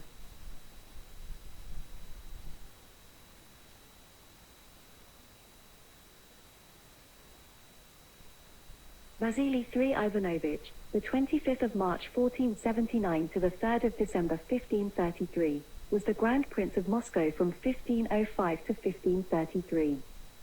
He was the son of Ivan III Vasilievich or Ivan the Great and Sophia Palaiolog and was christened with the name Gavril. He had three brothers, Yuri, born in 1480, Simeon, born in 1487 and Andrei, born in 1490, as well as five sisters, Elena, born and died in 1474, Feodosia, born and died in 1475, another Elena, born 1476, another Feodosia, born 1485, and Eudoxia, born 1492. He is sometimes mockingly referred to as Vasily the Adequate due to his rule taking place between those of Ivan the Great and his son Ivan the Terrible, as well as the relative uneventfulness of his reign. Vasily continued the policies of his father Ivan III and spent most of his reign consolidating Ivan's gains. Vasily annexed the last surviving autonomous provinces, Pskov in 1510, appanage of Volokholamsk in 1513, principalities of Ryazan in 1521 and Novhorod-Seversky in 1522. Vasily III also took advantage of the difficult position of Sigismund of Poland to capture Smolensk, the great eastern fortress of Lithuania. The siege started 1512 and ended in 1514, chiefly through the aid of the rebel Lithuanian, Prince Mikhail Glinski, who provided him with artillery and engineers. The loss of Smolensk was an important injury inflicted by Russia on Lithuania in the course of the Russo-Lithuanian Wars, and only the exigencies of Sigismund compelled him to acquiesce in its surrender in 1522. In 1521 Vasily received an emissary of the neighboring Iranian Safavid Empire, sent by Shah Ismail I, whose ambitions were to construct an Irano-Russian alliance against the common enemy, the Ottoman Empire. Regarding internal policy, Vasily III enjoyed the support of the Church in his struggle with the feudal opposition. In 1521, Metropolitan Varlam was banished for refusing to participate in Vasily's fight against an appanage prince, Vasily Ivanovich Shemiachit. Rurikid princes Vasily Shuaysky and Ivan Vorotinsky were also sent into exile. The diplomat and statesman, Ivan Bersen-Beklemishev, was executed in 1525 for criticizing Vasily III's policies. Maximus the Greek, a publicist, Vashan Patrikiev, a statesman, and others were sentenced for the same reason in 1525 and 1531. During the reign of Vasily III, the landownership of the gentry increased, while authorities actively tried to limit immunities and privileges of boyars and the nobility. By 1526, when he was 47 years old, Vasily III had been married to Solomonia Saburova for over 20 years with no heir to his throne being produced. Conscious of her husband's disappointment, Solomonia tried to remedy this by consulting sorcerers and going on pilgrimages.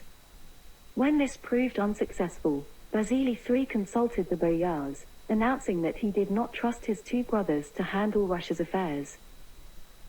The boyars suggested that he take a new wife, and despite much opposition from the clergy, he divorced his barren wife and married Princess Elena Glinskaya, the daughter of a Serbian princess and niece of his friend Michael Glinski.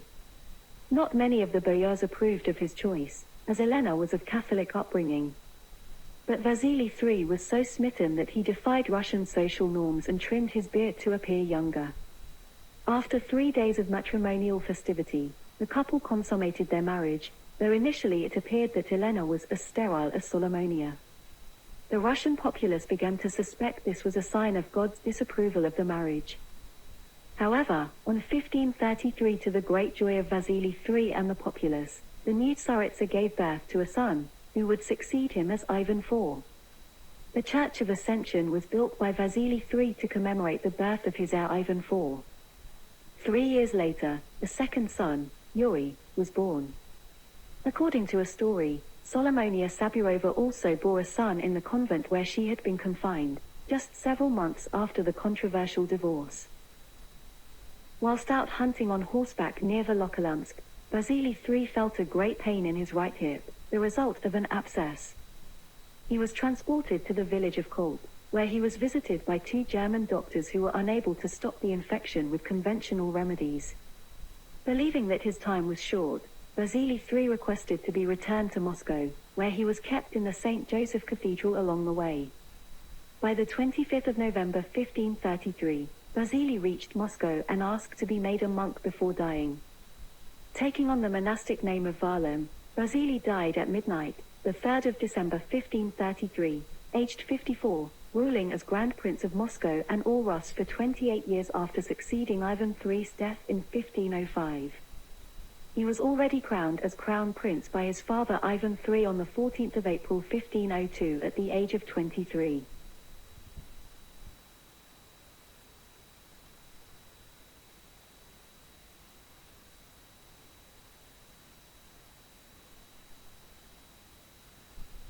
Ivan IV Vasilievich, 1530 to 1584, commonly known in English as Ivan the Terrible, from Russian name romanized as Ivan Grozny, meaning Ivan the Formidable or Ivan the Fearsome, in Latin, Ion Severus, his monastic name. Jonah was the Grand Prince of Moscow from 1533 to 1547 and the first Moscow ruler who declared himself Tsar of all Russia from 1547 to 1584. Ivan was the first Moscow ruler born after its independence. The son of Vasily III, the Rurikid ruler of the Grand Duchy of Moscow, he was appointed Grand Prince after his father's death when in 1533 he was only 3 years old. A group of reformers known as the Chosen Council united around the young Ivan, declaring him Tsar, short for Caesar or Emperor of all Rus in 1547 at the age of 16 and establishing the Tsardom of Russia with Moscow as the predominant state. Ivan's reign was characterized by Russia's transformation from a medieval state to an empire under the Tsar, but at an immense cost to its people and its broader, long-term economy. During his youth, there was a conquest of the Khanates of Kazan and Astrakhan. After he had consolidated his power, Ivan IV got rid of the advisors from the Chosen Council and triggered the Livonian War, which ravaged Russia and resulted in the loss of Livonia and Ingria, but allowed him to establish greater autocratic control over Russia's nobility, which he violently purged with the Oprichnina or the Tsar's own state police. The later years of Ivan's reign were marked by the massacre of Novgorod and the burning of Moscow by Tatars. Contemporary sources present disparate accounts of Ivan's complex personality. He was described as intelligent and devout, but also prone to paranoia, rage, and episodic outbreaks of mental instability that increased with age. In one fit of anger, he murdered his eldest son and heir, Ivan Ivanovich, and he might also have caused the miscarriage of the latter's unborn child. This left his younger son, the politically ineffectual Fyodor Ivanovich, to inherit the throne, a man whose rule and subsequent childless death directly led to the end of the Rurikid dynasty and the beginning of the time of troubles. The English word terrible is usually used to translate the Russian word Grozny in Ivan's nickname, but that is a somewhat archaic translation. The Russian word Grozny reflects the older English usage of terrible as in inspiring fear or terror, dangerous, powerful, formidable. It does not convey the more modern connotations of English terrible such as defective or evil. Other definition of Grozny specifically in archaic usage and as an epithet for Tsars: courageous, magnificent, magisterial, and keeping enemies in fear, but people in obedience. Other translations have also been suggested by modern scholars, including formidable. Ivan was the first son of Vasily III and his second wife, Elena Glinskaya. Vasily III's mother Sophia or Zoe was a Greek princess and member of the Byzantine Palaiologos family. She was a daughter of Thomas Palaiologos, the younger brother of the last Byzantine emperor, Constantine XI Palaiologos, who ruled from 1449 to 1453. Elena's mother was a Serbian princess and her father's family, the Glinsky clan, are nobles based in the Grand Duchy of Lithuania, who claimed descent both from Orthodox Hungarian nobles and the Mongol ruler Mamai. Born on August 25, he received the name Ivan, Russian for John, in honor of Saint John the Baptist, the day of the beheading of which falls on August 29. In some texts of that era, it is also occasionally mentioned with the names Titus and Smaragd, in accordance with the tradition of polyonyms among the Rurikovich. Baptized in the Trinity-Sergius monastery by Abbot Joseph Skripitsin, 2 elders of the Joseph-Folotsk monastery were elected as recipients, the monk Tassian Bosoy and the hegumen Daniel. Tradition says that in honor of the birth of Ivan, the the Church of the Ascension was built in Kolomenskoye. When Ivan was 3 years old, his father died from an abscess or a painful swollen area that contained pus, a thick, yellow liquid, and inflammation on his leg that developed into blood poisoning. The closest contenders to the throne, except for the young Ivan, were the younger brothers of Vasily III. Of the 6 sons of Ivan III, only 2 remained, Prince Andrei Storitsky and Prince Dmitrovsky Yuri. Ivan IV was proclaimed the Grand Prince of Moscow at the request of his father. His mother Elena Glinskaya initially acted as regent, but she died in 1538 when Ivan was only 8 years old. Many believe that she was poisoned. The regency then alternated between several feuding boyar families that fought for control. According to his own letters, Ivan, along with his younger brother Yuri, often felt neglected and offended by the mighty boyars from the Shuaysky and Belsky families. In a letter to Prince Kurbsky, Ivan remembered, "My brother Yuri, of blessed memory, and me they brought up like vagrants and children of the poorest. What have I suffered for want of garments and food?" On the 16th of January 1547, at 16, Ivan was crowned at the Cathedral of the Dormition of the Moscow Kremlin. The Metropolitan placed on Ivan for the signs of royal dignity, the cross of the life-giving tree, Bar Mars, and the cap of Monomakh. Ivan IV Vasilievich was anointed with myrrh, and then the Metropolitan blessed the Tsar. He was the first to be crowned as Tsar of all the Russias, partly imitating his grandfather, Ivan III the Great, who had claimed the title of Grand Prince of all Rus. Until then, rulers of Muscovy were crowned as Grand Princes, but Ivan III the Great had styled himself Tsar in his correspondence. 2 weeks after his coronation, Ivan IV married his first wife, Anastasia Romanovna, a member of the Romanov family, who became the first Russian Tsaritsa. By being crowned Tsar, Ivan was sending a message to the world and to Russia that he was now the only supreme ruler of the country, and his rule was not to be questioned. The new title symbolized an assumption of powers equivalent and parallel to those held by former Byzantine Emperor and the Tatar Khan, both known in Russian sources as Tsar. The political effect was to elevate Ivan's position. The new title not only secured the throne, but also granted Ivan a new dimension of power that was intimately tied to religion. He was now a divine leader appointed to enact God's will, as church texts described Old Testament kings as Tsars and Christ as the heavenly Tsar. The newly appointed title was then passed on from generation to generation, and succeeding Muscovite rulers benefited from the divine nature of the power of the Russian monarch, crystallized during Ivan IV's reign. Despite calamities triggered by the Great Fire of 1547, the early part of Ivan's reign was one of peaceful reforms and modernization. Ivan revised the law code, creating the Sudebnik of 1550, founded a standing army, the Streltsy, established the Zemsky Soba, the first Russian parliament of feudal estates, and the Council of the Nobles, known as the Chosen Council, and confirmed the position of the Church with the Council of the 100 Chapters, Stoglovy Synod, which unified the rituals and ecclesiastical regulations of the whole country. He introduced local self-government to rural regions, mainly in northeastern Russia, populated by the state peasantry. Ivan ordered in 1553 the establishment of the Moscow print yard, and the first printing press was introduced to Russia. Several religious books in Russian were printed during the 1550s and 1560s. The new technology provoked discontent among traditional scribes, which led to the print yard being burned in an arson attack. The first Russian printers, Ivan Fedorov and Pyotr Mstislavets, were forced to flee from Moscow to the Grand Duchy of Lithuania.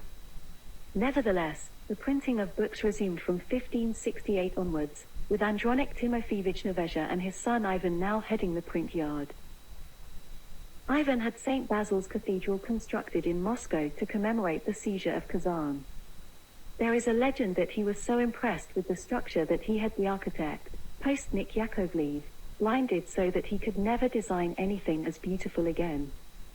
However, Postnik Yakovlev really went on to design more churches for Ivan and the walls of the Kazan Kremlin in the early 1560s, as well as the chapel over St. Basil's grave, which was added to St. Basil's Cathedral in 1588, several years after Ivan's death. Although more than one architect was associated with that name, It is believed that the principal architect is the same person. Other events of the period include the introduction of the first laws restricting the mobility of the peasants, which would eventually lead to serfdom and were instituted during the rule of the future Tsar Boris Godunov in 1597. The 1560s brought to Russia hardships that led to a dramatic change of Ivan's policies. Russia was devastated by a combination of drought, famine, unsuccessful wars against the Polish-Lithuanian Commonwealth, Tatar invasions, and the sea trading blockade carried out by the Swedes, the Poles, and the Hanseatic League. His first wife, Anastasia Romanovna, died in 1560, which was suspected to be a poisoning. The personal tragedy deeply hurt Ivan and is thought to have affected his personality, if not his mental health. At the same time, one of Ivan's advisors, Prince Andrei Kurbsky, defected to the Lithuanians, took command of the Lithuanian troops and devastated the Russian region of Veliky Luki. That series of treasons made Ivan paranoically suspicious of nobility. On the 3rd of December 1564, Ivan IV departed Moscow for Alexandrova Sloboda, where he sent 2 letters in which he announced his abdication because of the alleged embezzlement and treason of the aristocracy and the clergy. The boyar or nobles' court was unable to rule in Ivan's absence and feared the wrath of the Muscovite citizens. A boyar envoy departed for Alexandrova Sloboda to beg Ivan to return to the throne. He agreed to return on condition of being granted absolute power. He demanded to condemn and execute traitors and confiscate their estates without interference from the boyar council or church. Ivan decreed the creation of the Oprichnina or his personal state police. That was a separate territory within the borders of Russia, mostly in the territory of the former Novgorod Republic in the north. Ivan held exclusive power over the territory. The boyar council ruled the Zemshina or land, the second division of the state. Ivan also recruited a personal guard or state police known as the Oprichniki. Originally, it numbered 1,000. The Oprichniki were headed by Malayuta Skuratov. One known Oprichnik was the German adventurer Heinrich von Staden. The Oprichniki enjoyed social and economic privileges under the Oprichnina or police state. They owed their allegiance and status to Ivan IV, not heredity or local bonds.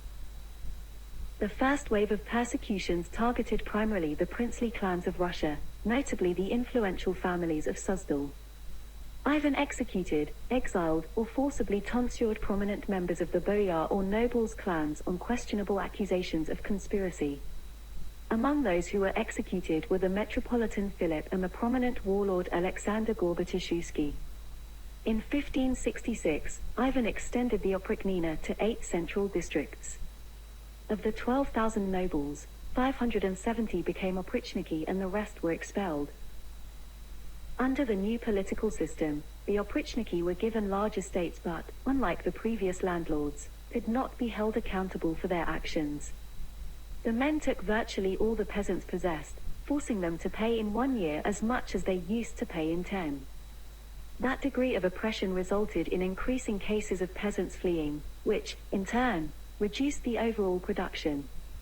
The price of grain increased tenfold. Conditions under the Oprichnina were worsened by the 1570 epidemic, a plague that killed 10,000 people in Novgorod and 600 to 1,000 daily in Moscow. During the grim conditions of the epidemic, a famine, and the ongoing Livonian War, Ivan grew suspicious that noblemen of the wealthy city of Novgorod were planning to defect and to place the city itself into the control of the Grand Duchy of Lithuania. A Novgorod citizen Petr Volinets warned the Tsar about the alleged conspiracy, which modern historians believe to be false. In 1570, Ivan ordered the Oprichniki to raid the city. The Oprichniki burned and pillaged Novgorod and the surrounding villages, and the city has never regained its former prominence. Casualty figures vary greatly from different sources. The first Pskov Chronicle estimates the number of victims at 60,000. According to the Third Novgorod Chronicle, the massacre lasted for 5 weeks. The massacre of Novgorod consisted of men, women, and children that were tied to sleighs and run into the freezing waters of the Volkhov River, which Ivan ordered on the basis of unproved accusations of treason. He then tortured its inhabitants and killed thousands in a pogrom. The archbishop was also hunted to death. Almost every day, 500 or 600 people were killed or drowned, but the official death toll named 1,500 of Novgorod's big people or nobility and mentioned only about the same number of smaller people. Many modern researchers estimate the number of victims to range from 2,000 to 3,000 since after the famine and epidemics of the 1560s, the population of Novgorod most likely did not exceed 10,000 to 20,000. Many survivors were deported elsewhere. The Oprichnina did not live long after the sack of Novgorod. During the 1571-72 Russo-Crimean War, the Oprichniki failed to prove themselves worthy against a regular army. In 1572, Ivan IV abolished the Oprichnina and disbanded his Oprichniki or police guards. In 1575, Ivan once again pretended to resign from his title and proclaimed Simeon Bekbilatovich, his statesman of Tatar origin, the new Grand Prince of all Rus. Simeon reigned as a figurehead leader for about a year. According to the English envoy Giles Fletcher, the elder, Simeon acted under Ivan's instructions to confiscate all of the lands that belonged to monasteries, and Ivan pretended to disagree with the decision. When the throne was returned to Ivan in 1576, he returned some of the confiscated land and kept the rest. In 1547, Hans Schlitt, the agent of Ivan, recruited craftsmen in Germany for work in Russia. However, all of the craftsmen were arrested in Lübeck at the request of Poland and Livonia. The German merchant companies ignored the new port built by Ivan on the river Narva in 1550 and continued to deliver goods in the Baltic ports owned by Livonia. Russia remained isolated from sea trade. Ivan IV established close ties with the Kingdom of England. Russian-English relations can be traced to 1551, when the Muscovy Company was formed by Richard Chancellor, Sebastian Cabot, Sir Hugh Willoughby and several London merchants. In 1553, Chancellor sailed to the White Sea and continued overland to Moscow, where he visited Ivan's court. Ivan IV opened up the White Sea and the port of Archangelsk to the company and granted it privilege of trading throughout his reign without paying the standard customs fees. With the use of English merchants, Ivan IV engaged in a long correspondence with Elizabeth I of England. While the Queen focused on commerce, Ivan was more interested in a military alliance. During his troubled relations with the boyars, Ivan even asked her for a guarantee to be granted asylum in England if his rule was jeopardized. Elizabeth I agreed if he provided for himself during his stay. Ivan IV corresponded with overseas Orthodox leaders. In response to a letter of Patriarch Joachim of Alexandria asking him for financial assistance for the St. Catherine's Monastery, in the Sinai Peninsula, which had suffered by the Turks, Ivan IV sent in 1558 a delegation to Egypt led by Archdeacon Gennady, who, however, died in Constantinople before he could reach Egypt. From then on, the embassy was headed by Smolensk merchant Vasily Pozniakov, whose delegation visited Alexandria, Cairo, and Sinai, brought the Patriarch a fur coat and an icon sent by Ivan IV and left an interesting account of his 2.5 years of travels. Ivan was the first ruler to begin cooperating with the Free Cossacks on a large scale. Relations were handled through the Posolsky Prikaz diplomatic department. Moscow sent them money and weapons, while tolerating their freedoms, to draw them into an alliance against the Tatars. The first evidence of cooperation surfaces in 1549 when Ivan ordered the Don Cossacks to attack Crimea. While Ivan was a child, armies of the Kazan Khanate repeatedly raided northeastern Russia. In the 1530s, the Crimean Khan formed an offensive alliance with Safar Jurey of Kazan, his relative. When Safar Jurey invaded Muscovy in December 1540, the Russians used Qasim Tatars to contain him. After his advance was stalled near Murom, Safar Jurey was forced to withdraw to his own borders. The reverses undermined Safar Jurey's authority in Kazan. A pro-Russian party, represented by Shah Ghali, gained enough popular support to make several attempts to take over the Kazan throne. In 1545, Ivan IV mounted an expedition to the river Volga to show his support for the pro-Russians. In 1551, the Tsar sent his envoy to the Nogai horde, and they promised to maintain neutrality during the impending war. The Uzbeks and Udmurts submitted to Russian authority as well. In 1551, the wooden fort of Sviazhsk was transported down the Volga from Uglich all the way to Kazan. It was used as the Russian place d'armes during the decisive campaign of 1552.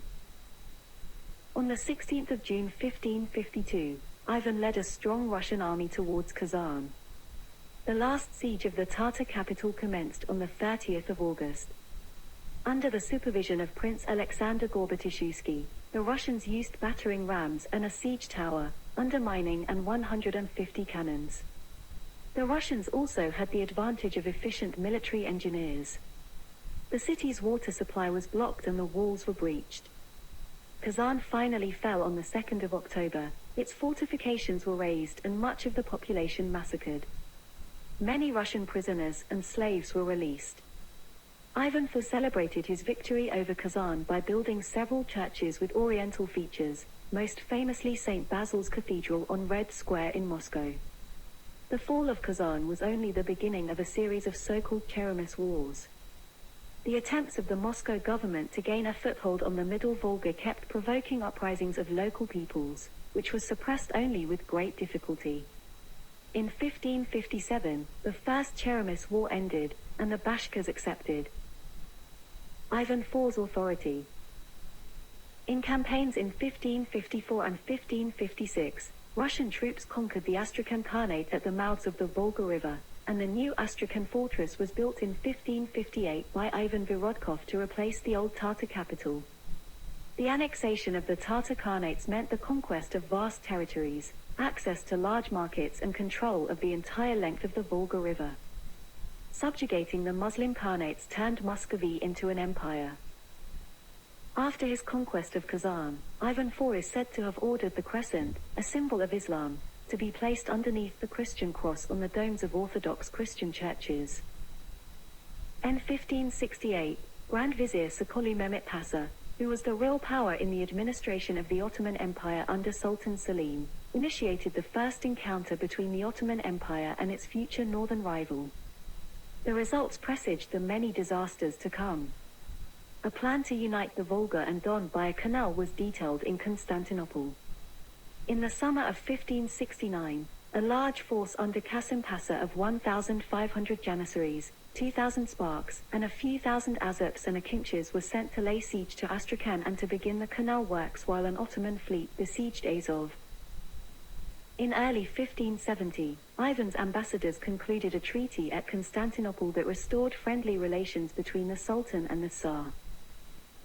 In 1558, Ivan IV launched the Livonian War in an attempt to gain access to the Baltic Sea and its major trade routes. The war ultimately proved unsuccessful and stretched on for 24 years and engaging the Kingdom of Sweden, the Grand Duchy of Lithuania, the Polish-Lithuanian Commonwealth and the Teutonic Knights of Livonia. The prolonged war had nearly destroyed the economy, and the Oprichnina had thoroughly disrupted the government. Meanwhile, the Union of Lublin had united the Grand Duchy of Lithuania and Kingdom of Poland, and the Polish-Lithuanian Commonwealth acquired an energetic leader, Stefan Batory, who was supported by Russia's southern enemy, the Ottoman Empire. Ivan's realm was being squeezed by two of the time's great powers. After rejecting peace proposals from his enemies, Ivan had found himself in a difficult position by 1579. The displaced refugees fleeing the war compounded the effects of the simultaneous drought, and the exacerbated war engendered epidemics causing much loss of life.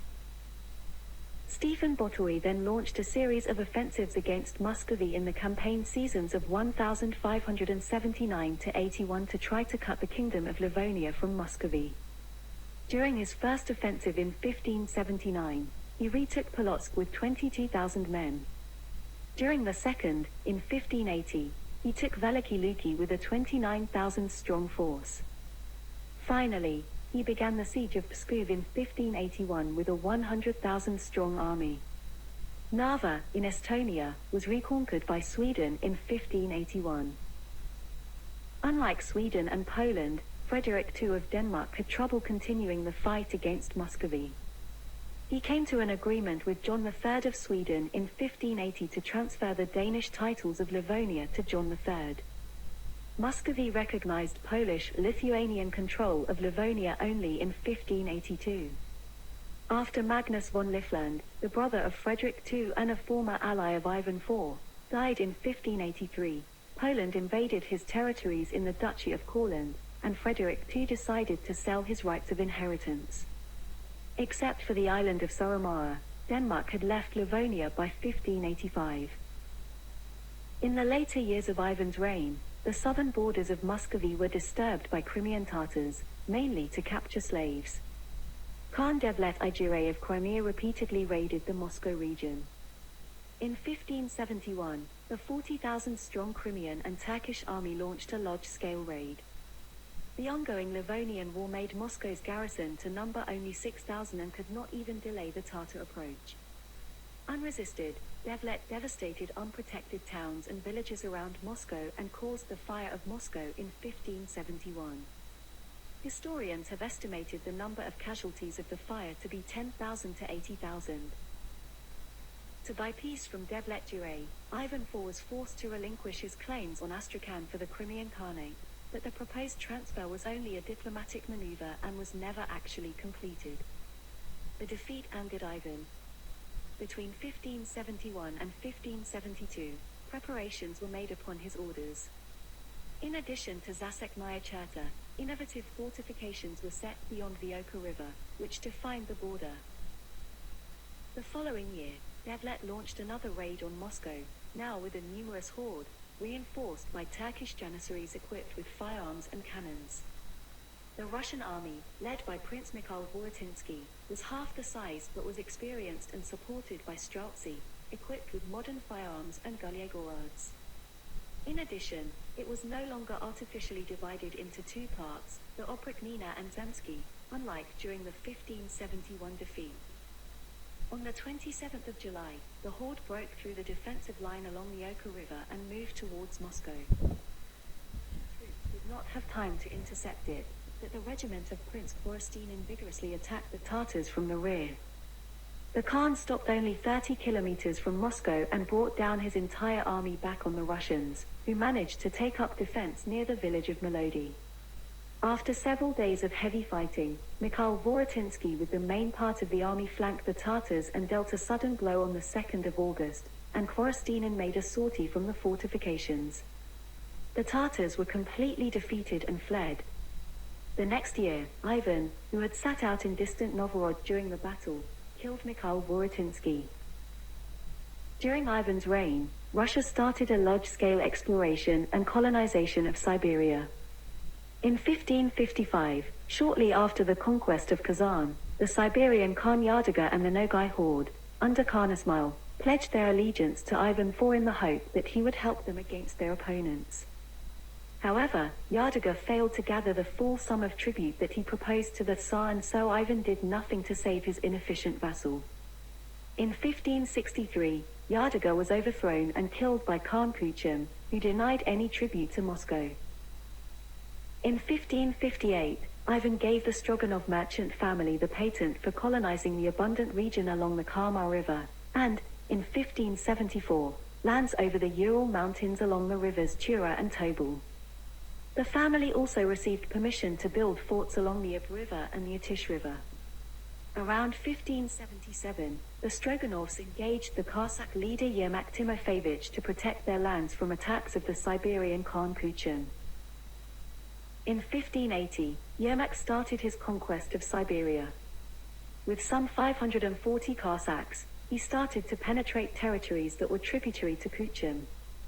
Yermak pressured and persuaded the various family-based tribes to change their loyalties and to become tributaries of Russia. Some agreed voluntarily because they were offered better terms than with Kuchum, but others were forced. He also established distant forts in the newly conquered lands. The campaign was successful, and the Cossacks managed to defeat the Siberian army in the Battle of Chuvashia Cape, but Yermak still needed reinforcements.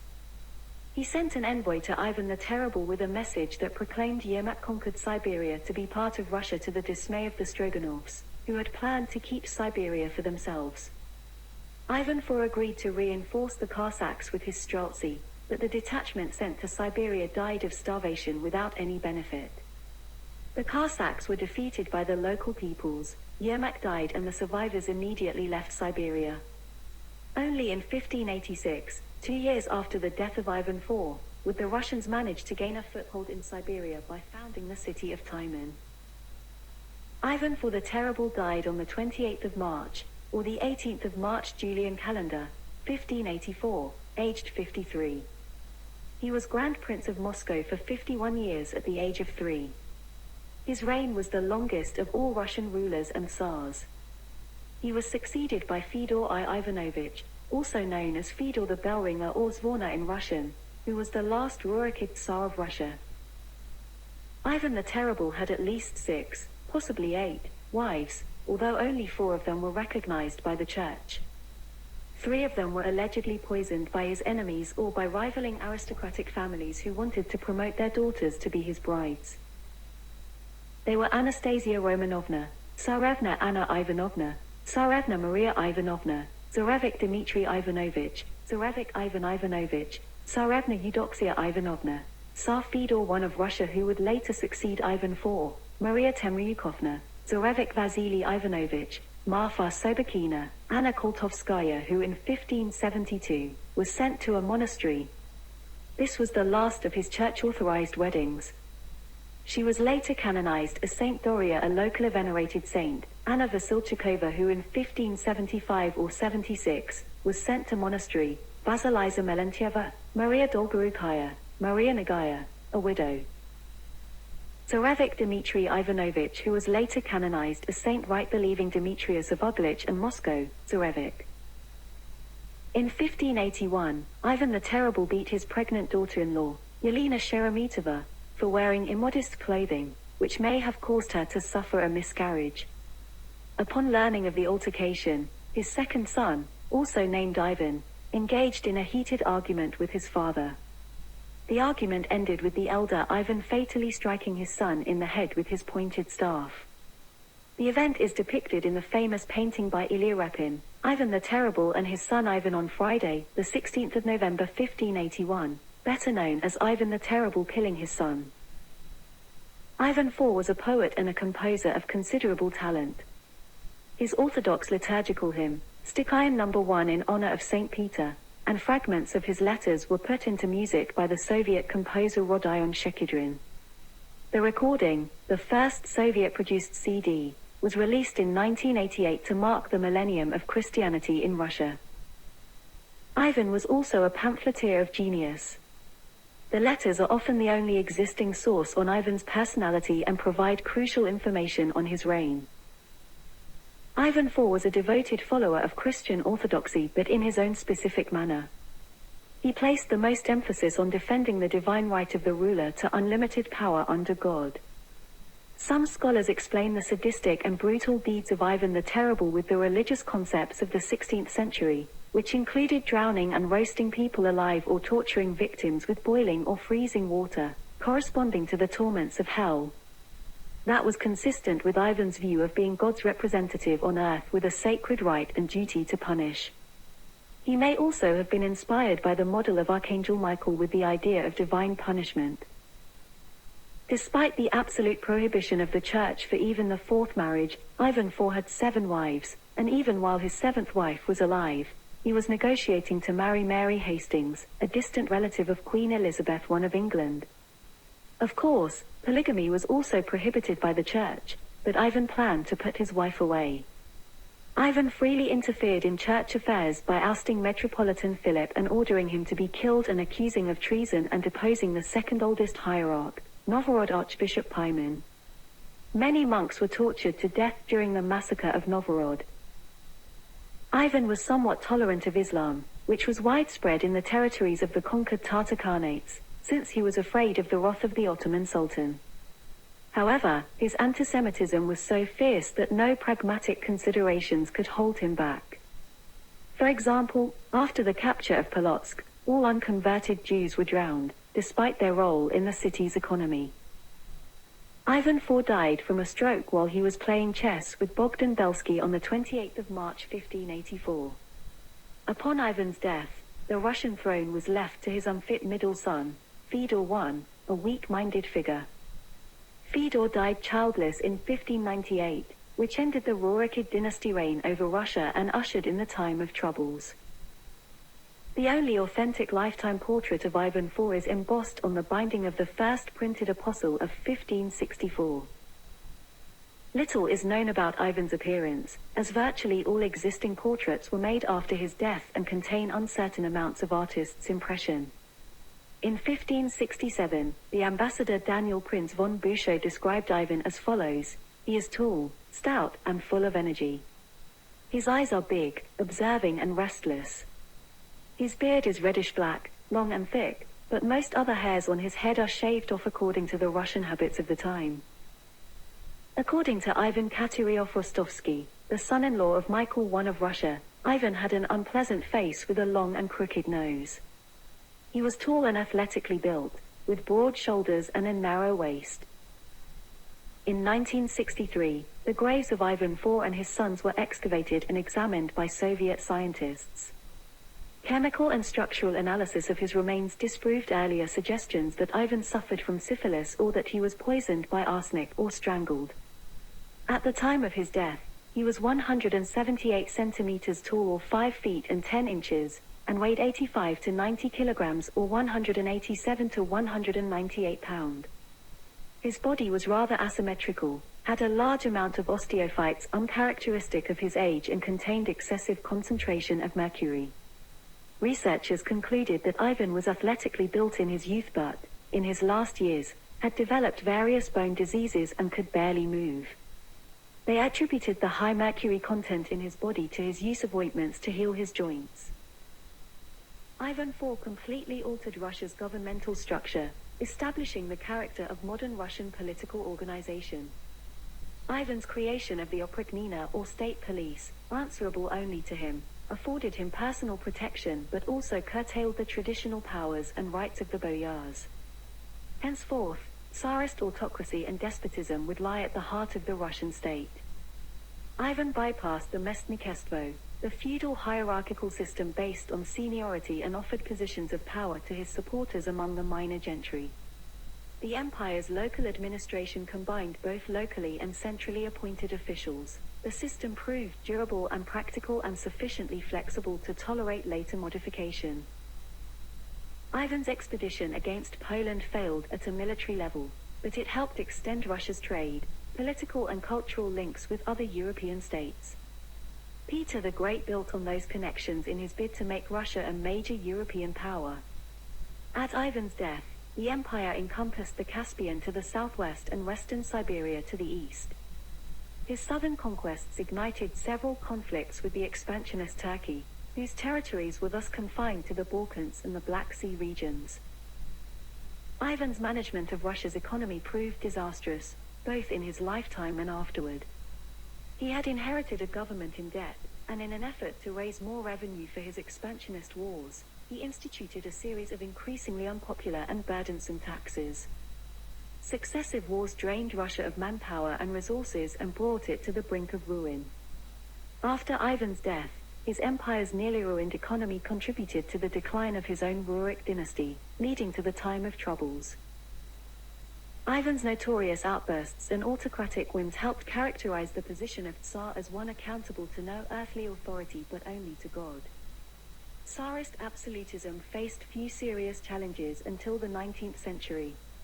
The earliest and most influential account of his reign prior to 1917 was by the historian N.M. Karamzin, who described Ivan as a tormentor of his people, particularly from 1560, though even after that date Karamzin believed there was a mix of good and evil in his character.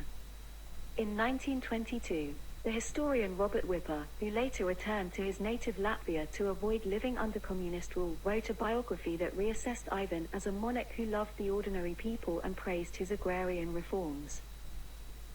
In the 1920s, Mikhail Pokrovsky, who dominated the study of history in the Soviet Union, attributed that the success of the Oprichnina to their being on the side of the small state owners and townsfolk in a decades class-long struggle against the large landowners, and downgrade Ivan's role to that of the instrument of the emerging Russian bourgeoisie. But in February 1941, the poet Boris Pasternak observantly remarked in a letter to his cousin that the new cult, openly proselytized, is Ivan the Terrible, the oprichnina, the brutality. Joseph Stalin, who had read Whipper's biography, had decided that Soviet historians should praise the role of strong leaders, such as Ivan, Alexander Nevsky, and Peter the Great, who had strengthened and expanded Russia. In post-Soviet Russia, a campaign has been run to seek the granting of sainthood to Ivan IV, but the Russian Orthodox Church opposed the idea. A consequence was that the writer Alexei Tolstoy began work on a stage version of Ivan's life, and Sergei Eisenstein began what was to be a 3-part film tribute to Ivan. Both projects were personally supervised by Stalin, at a time when the Soviet Union was engaged in a war with Nazi Germany. He read the scripts of Tolstoy's play and the first of Eisenstein's film in tandem after the Battle of Kursk in 1943, praised Eisenstein's version but rejected Tolstoy's. It took Tolstoy until 1944 to write a version that satisfied the dictator. Eisenstein's success with Ivan the Terrible Part 1 was not repeated with the follow-up, The Boyars' Revolt, which angered Stalin because it portrayed a man suffering pangs of conscience. Stalin told Eisenstein, Ivan the Terrible was very cruel. You can show that he was cruel, but you have to show why it was essential to be cruel. One of Ivan the Terrible's mistakes was that he didn't finish off the 5 major families. The film was suppressed until 1958. The first statue of Ivan the Terrible was officially opened in Oryol, Russia in 2016. Formally, the statue was unveiled in honor of the 450th anniversary of the founding of Oryol, a Russian city of about 310,000 that was established as a fortress to defend Moscow's southern borders. Informally, there was a big political subtext. The opposition thinks that Ivan the Terrible's rehabilitation echoes of Stalin's era. The erection of the statue was vastly covered in international media. The Russian Orthodox Church officially supported the erection of the monument. Ivan IV was a popular character in Russian and Bulgarian folklore.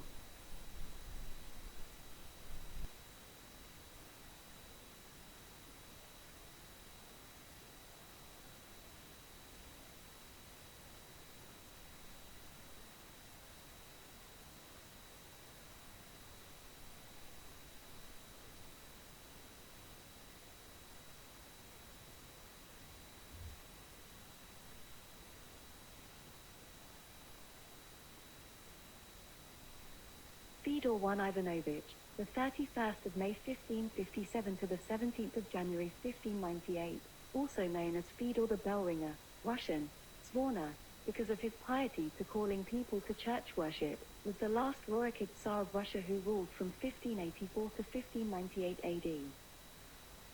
Fyodor's mother died when he was 3, and he grew up in the shadow of his father, Ivan the Terrible. A pious man of retiring disposition, Fyodor took little interest in politics, and the country was effectively administered in his name by Boris Godunov, the brother of his beloved wife Irina. His childless death left the Rurikid dynasty extinct, and spurred Russia's descent into the catastrophic time of troubles. In Russian documents, Fyodor is sometimes called blessed in Russian.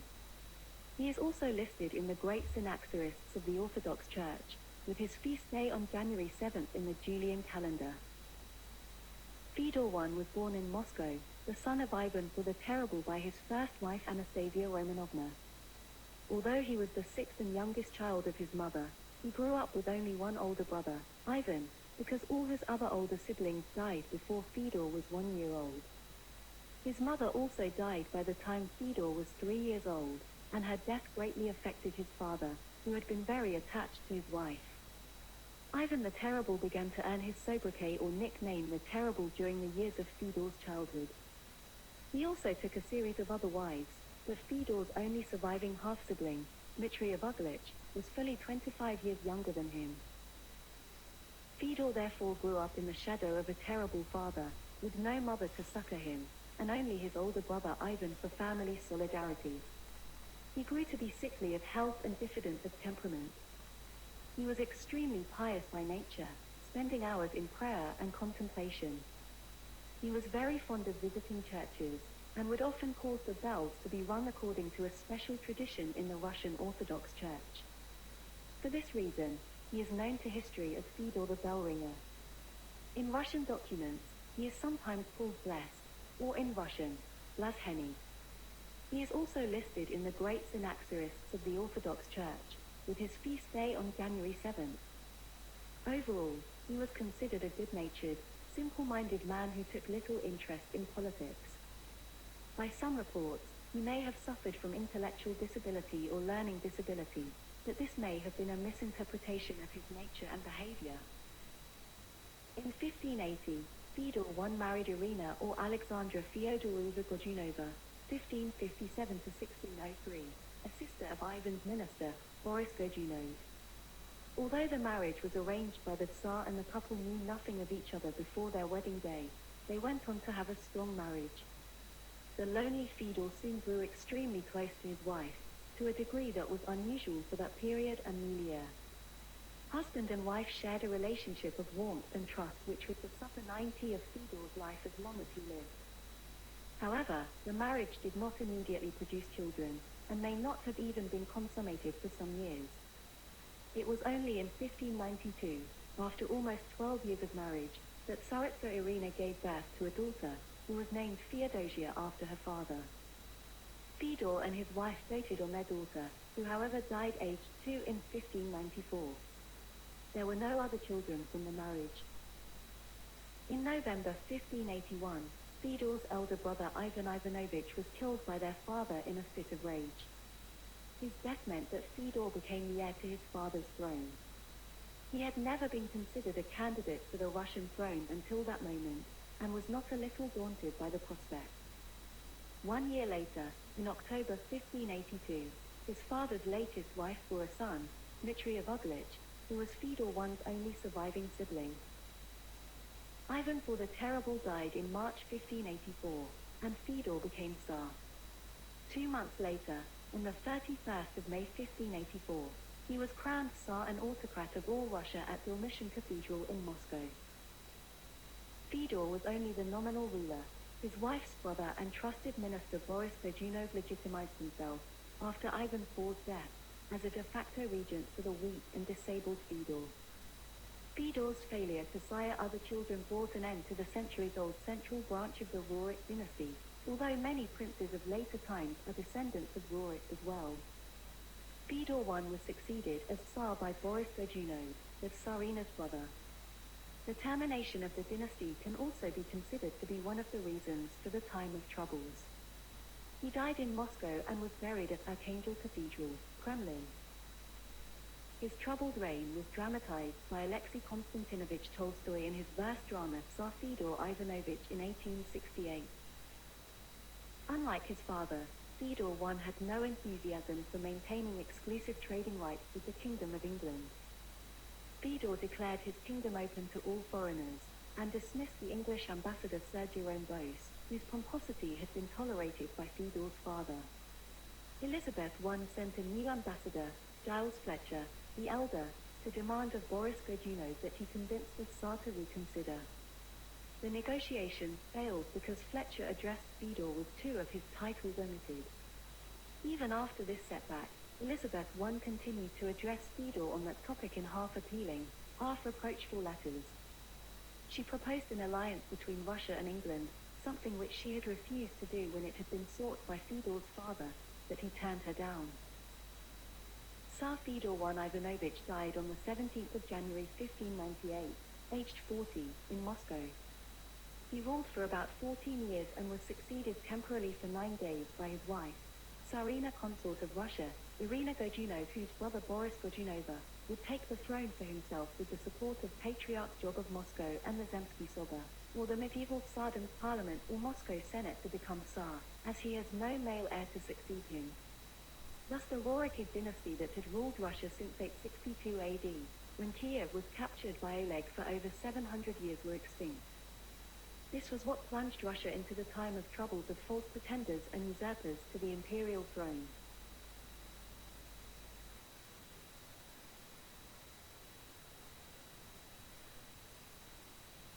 Boris Fyodorovich Godunov, 1552. the 23rd of April 1605, ruled the Tsardom of Russia as de facto regent from around 1585 to 1598 and then as the first non-Rurikid Tsar from 1598 to 1605. After the end of his reign, Russia descended into the time of troubles. Boris Godunov was the most noted member of an ancient, now extinct, Russian family of Tatar origin, Chet, which came from Lahore to Kostroma in the early 14th century. This legend is written in the annals dating from early 17th century. He was descended from the Tatar prince Chet, who went from the Golden Horde to Russia and founded the Ipatiev monastery in Kostroma. Boris was probably born before or after the Kazan campaign. Boris was the son of Fyodor Ivanovich Godunov Krivoy, meaning the one-eyed, who died around 1568 to 1570, and his wife Stepanida Ivanovna. His older brother Vasily died young and without children. The 1552 Kazan campaign occurred over summer and autumn. Godunov's career began at the court of Ivan IV the Terrible. He is mentioned in 1570 for taking part in the Serpysk campaign as an archer of the guard. The following year he became an oprichnik, a member of Ivan's personal guard and secret police. In 1570 or 1571, Godunov strengthened his position at court by his marriage to Maria Grigorievna Skiratova-Belskaya, the daughter of Malayuta Skiratov-Belsky, head of the oprichniks or state police. In 1580, Tsar Ivan IV chose Boris Godunov's sister Irina Godunova, who lived from 1557 to 1603, to be the wife of his second son and eventual heir, Fyodor I Ivanovich, who lived from 1557 to 1598. On this occasion, Boris Godunov was promoted to the rank of boyar or noble. On the 15th of November 1581, Godunov was present when the Tsar murdered his own eldest son, the Crown Prince Ivan. Godunov tried to intervene but received blows from the Tsar's scepter. The elder Ivan immediately repented, and Godunov rushed to get help for the Tsarevic, Ivan the Younger, who died 4 days later. 3 years later, on his deathbed, Ivan IV appointed a council consisting of Godunov, Fyodor Nikitich Romanov, Vasily Shuaisky, and others to guide his son and successor of Russia Fyodor I, who was feeble both in mind and body. He took refuge from the dangers of the palace in devotion to religion, and though his people called him a saint, they recognized that he lacked the iron to govern men. At the time of his death, Ivan IV also had a 3-year-old son, Dmitry Ivanovich, 1581 to 1591, from his 7th and last marriage. This son, and his mother's family, had no claim to the throne because the Eastern Orthodox Church recognized only Ivan's first 3 marriages as legitimate. Shortly after Ivan IV's death, the council had both Dmitry and his mother, Maria Nagaya, moved to Uglich, some 120 miles north of Moscow. Dmitry died there in 1591 at the age of 10 under suspicious circumstances. When Dmitry's death was announced by the ringing of the church bell, the Uglich population rose up to protest the suspected assassination, which they believed was commissioned by Boris Godunov. Troops swiftly quelled the rebellion. Godunov ordered the removal of the Uglich bell's clapper, the bell's tongue. He had the offending bell ringer flogged in public and exiled to Siberia along with the townspeople who had not been executed. An official commission headed by Vasily Shuaisky was sent to determine the cause of death. The official verdict was that the boy had cut his throat during an epileptic seizure. Ivan IV's widow claimed that her son had been murdered by Boris Godunov's agents. Godunov's guilt was never established, and shortly thereafter Dmitry's mother was forced to take the veil. Dmitry Ivanovich was laid to rest and promptly, though temporarily, forgotten. At the coronation of Fyodor Ivanovich as Tsar Fyodor I on the 31st of May 1584, Boris received honors and riches as a member of the Regency Council, in which he held the second place during the life of the Tsar Fyodor's uncle Nikita Romanovich. When Nikita died in 1586, Boris had no serious rival for the regency. A conspiracy of other boyars and of Dionysius II, Metropolitan of Moscow, sought to break Boris's power by divorcing the Tsar Fyodor from Godunov's childless sister, Irina. The attempt proved unsuccessful, and the conspirators were banished or sent to monasteries. After that, Boris Godunov remained supreme in Russia and he corresponded with foreign princes as their equal. His policy was generally pacific and always prudent. In 1595, he recovered from Sweden some towns lost during the former reign. 5 years previously he had defeated a Tatar raid upon Moscow, for which he received the title of Konushi, an obsolete dignity even higher than that of boyar. He supported an anti-Turkish faction in the Crimea and gave the Khan subsidies in his war against the Sultan. Godunov encouraged English merchants to trade with Russia by exempting them from duties. He built towns and fortresses along the northeastern and southeastern borders of Russia to keep the Tatar and Finnic tribes in order. These included Samara, Saratov, Voronezh, and Tsaritsyn, as well as other lesser towns. He colonized Siberia with scores of new settlements, including Tobolsk. During his rule, the Russian Orthodox Church received its patriarchate, placing it on an equal footing with the ancient Eastern churches and freeing it from the influence of the Patriarch of Constantinople. This pleased the Tsar, as Fedor took a great interest in church affairs. In Godunov's most important domestic reform, a 1597 decree forbade peasants to transfer from one landowner to another, which they had been free to do each year around St. George's Day in November, thus binding them to the soil. This ordinance aimed to secure revenue, but it led to the institution of serfdom in its most oppressive form.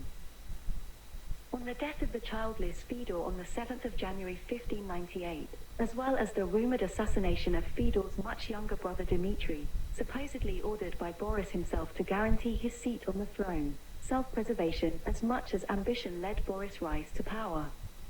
Had he not done so, the mildest treatment he could have hoped for would have been lifelong seclusion in a monastery. His election was proposed by Patriarch Job of Moscow, who believed that Boris was the one man capable of coping with the difficulties of the situation. Boris, however, would accept the throne only from the Zemsky Soba, National Assembly, which met on the 17th of February and unanimously elected him on the 21st of February. On the 1st of September, he was solemnly crowned Tsar. During the first years of his reign, he was both popular and prosperous, and ruled well. He recognized the need for Russia to catch up with the intellectual progress of the West and did his best to bring about educational and social reforms. He was the first Tsar to import foreign teachers on a large scale, the first to send young Russians abroad to be educated, and the first to allow Lutheran churches to be built in Russia. After the Russo-Swedish War in 1590 to 1595, he pursued gaining access to the Baltic Sea and attempted to obtain Livonia by diplomatic means. He cultivated friendly relations with the Scandinavians and hoped to take a bride from a foreign royal house, thereby increasing the dignity of his own dynasty. However, he declined the personal union proposed to him in 1600 by the diplomatic mission led by SOPHIA from the Polish-Lithuanian Commonwealth. Tsar Boris Godunov died on the 23rd of April 1605 after a lengthy illness and a stroke on 23rd April 1605. He left one son, Fedor II, who succeeded him and ruled for only a few months, until he and Boris' widow were murdered by the enemies of the Godunovs in Moscow on the 20th of October-June 1605. Boris's first son, Ivan, was born in 1587 and died in 1588. His daughter, Xenia, was born in 1582. She was engaged to Johann of Schleswig-Holstein, but he died shortly before their planned wedding in October 1602. Xenia was given the name Olga upon being forced to take monastic vows at the Voskresensky Monastery in Beluzero, and her name is inscribed as the nun Olga Borisovna at the crypt of the Godunovs at the Trinity Lavra of St. Sergius, where she lived from 1606, when she sojourned there to attend the reburial of her father, until her death in 1622. Boris, his wife, and their children are buried together in a mausoleum near the entrance of the Assumption Cathedral at Trinity, St. Sergius Lavra. Boris' life was dramatized by the founder of Russian literature, Alexander Pushkin, in his play Boris Godunov, 1831, which was inspired by Shakespeare's Henry IV.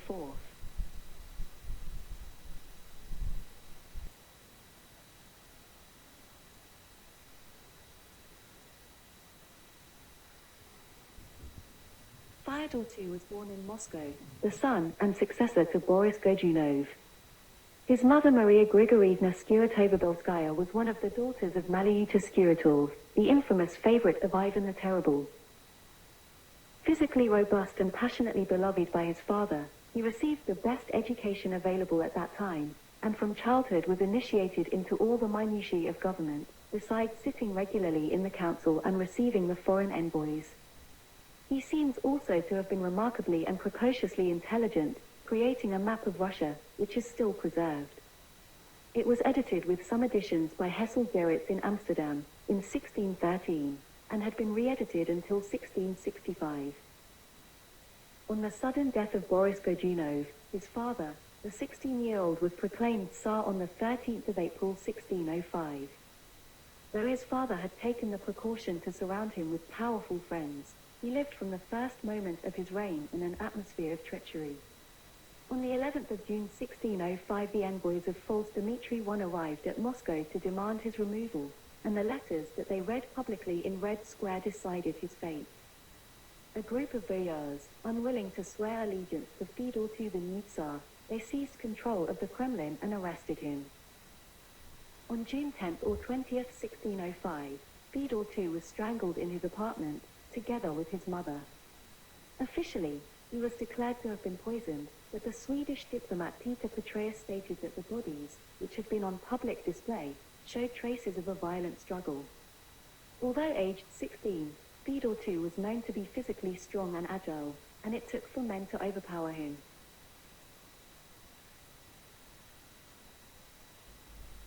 False Dmitry I, or Pseudo-Demetrius I, reigned as the Tsar of Russia from the 10th of June 1605 until his death on the 17th of May 1606 under the name of Dmitry Ivanovich.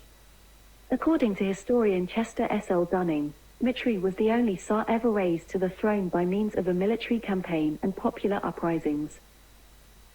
He was the first, and most successful, of three pretenders, Russian, Romanized, Samozvanets, who claimed during the time of troubles to be the youngest son of Ivan the Terrible, Tsarevich Dmitry Ivanovich, who supposedly escaped a 1591 assassination attempt when he was 8 years old.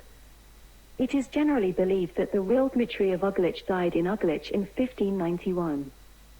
False Dmitry claimed that his mother, Maria Nagaya, anticipated the assassination attempt ordered by Boris Godunov and helped him escape to a monastery in the Russian Empire, and the assassins killed somebody else instead. He said he fled to the Polish-Lithuanian Commonwealth after he came to the attention of Boris Godunov, who ordered him seized.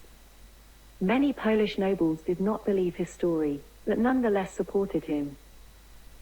With the support of the Polish-Lithuanian Commonwealth, False Dmitry invaded the Russian Empire in 1605, but the war ended with the sudden death of Boris Godunov. Disaffected Russian boyars staged a coup against the new Tsar, Fyodor II. False Dmitry entered Moscow on the 21st of July 1605, and was crowned Tsar. Maria Nagaya accepted him as her son and confirmed his story. False Dmitry's reign was marked by his openness to Catholicism and allowing foreigners into Russia.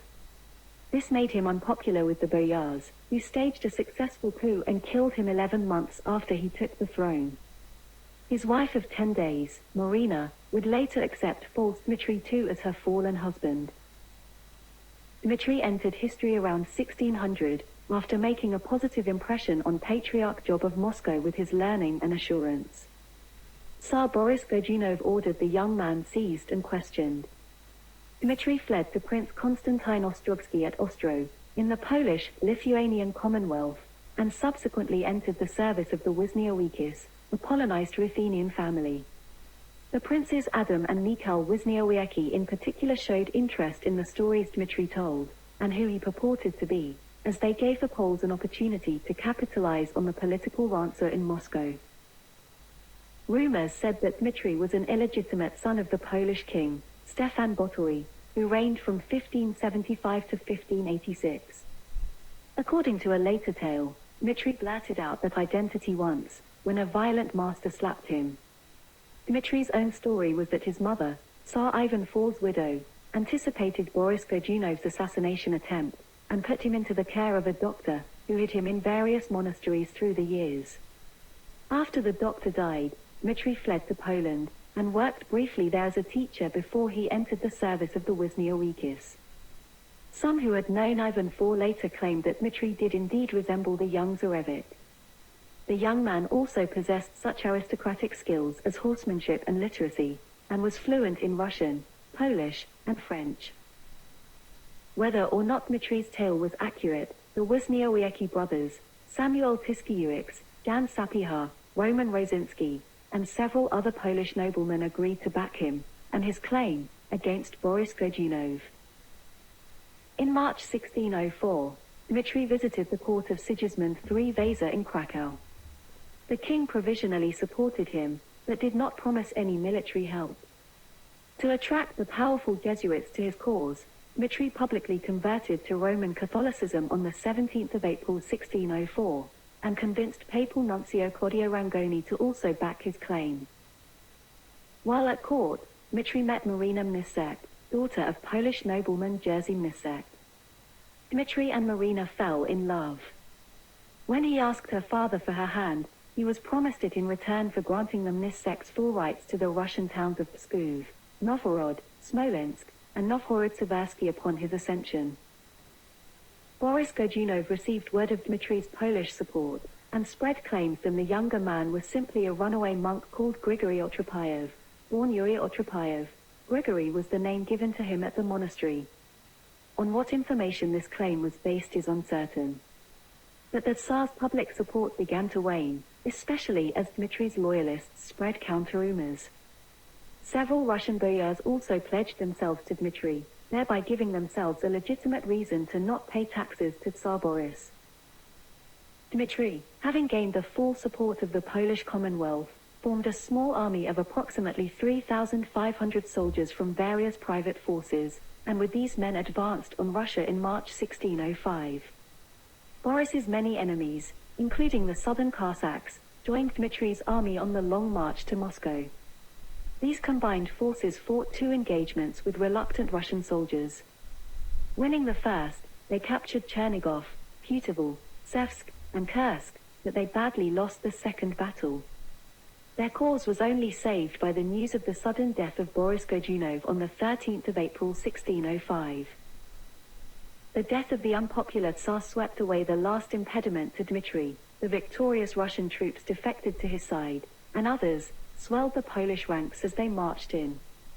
On the 1st of June, the disaffected boyars of Moscow staged a palace coup and imprisoned the newly crowned Tsar Fyodor II and his mother Maria Skuratova-Belskaya, widow of Boris Godunov. On the 20th of June, Dmitri made his triumphal entry into Moscow, and on the 21st of July, was crowned Tsar by a new Muscovite patriarch of his own choosing, the Greek Ignatius of Moscow. The new Tsar moved to consolidate his power by visiting the tomb of Tsar Ivan IV, and the convent of his widow Maria Nagaya, who accepted him as her son and confirmed his story. The Godunovs were killed, including Tsar Fyodor and his mother, with the exception of Tsarevna Zina, whom Dmitri raped and kept as a concubine for 5 months. Many of the noble families Tsar Boris had exiled, such as the Shuiskys, Belitsins, and Romanovs, were pardoned and allowed to return to Moscow. Fyodor Romanov, sire of the future imperial dynasty, was soon appointed as Metropolitan of Rostov. The old Patriarch Job, who did not recognize the new Tsar, was sent into exile. Dmitri planned to introduce a series of political and economic reforms. He restored Yuri's Day, the day when serfs were allowed to change their allegiance to another lord, easing the conditions of peasantry. His favorite at the Russian court, 18-year-old Prince Ivan Khvorostinin, is considered by historians to be one of Russia's first westernizers. In foreign policy, Dmitri sought an alliance with his sponsor, the Polish Commonwealth, and with the Papal States. He planned for war against the Ottoman Empire, ordering mass production of firearms to prepare for the conflict. In his correspondence, he referred to himself as Emperor of Russia a century before Tsar Peter I used the title, although this was not recognized at the time.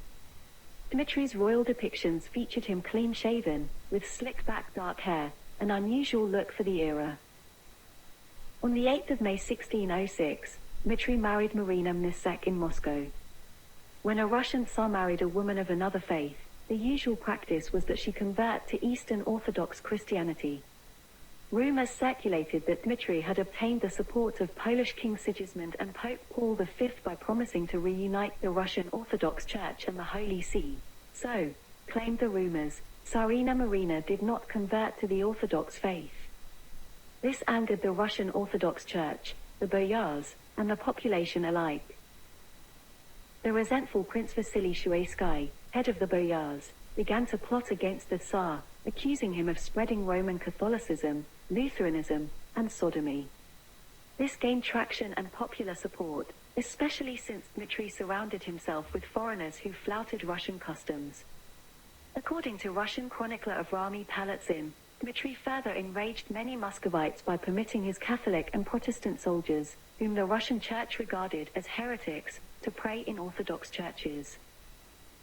Shuisky's adherents had spread word that Tsar Dmitry was about to order his Polish retainers to lock the city gates and massacre the people of Moscow. Whether such orders existed or not, Palatin's chronicle reported them as undeniable fact.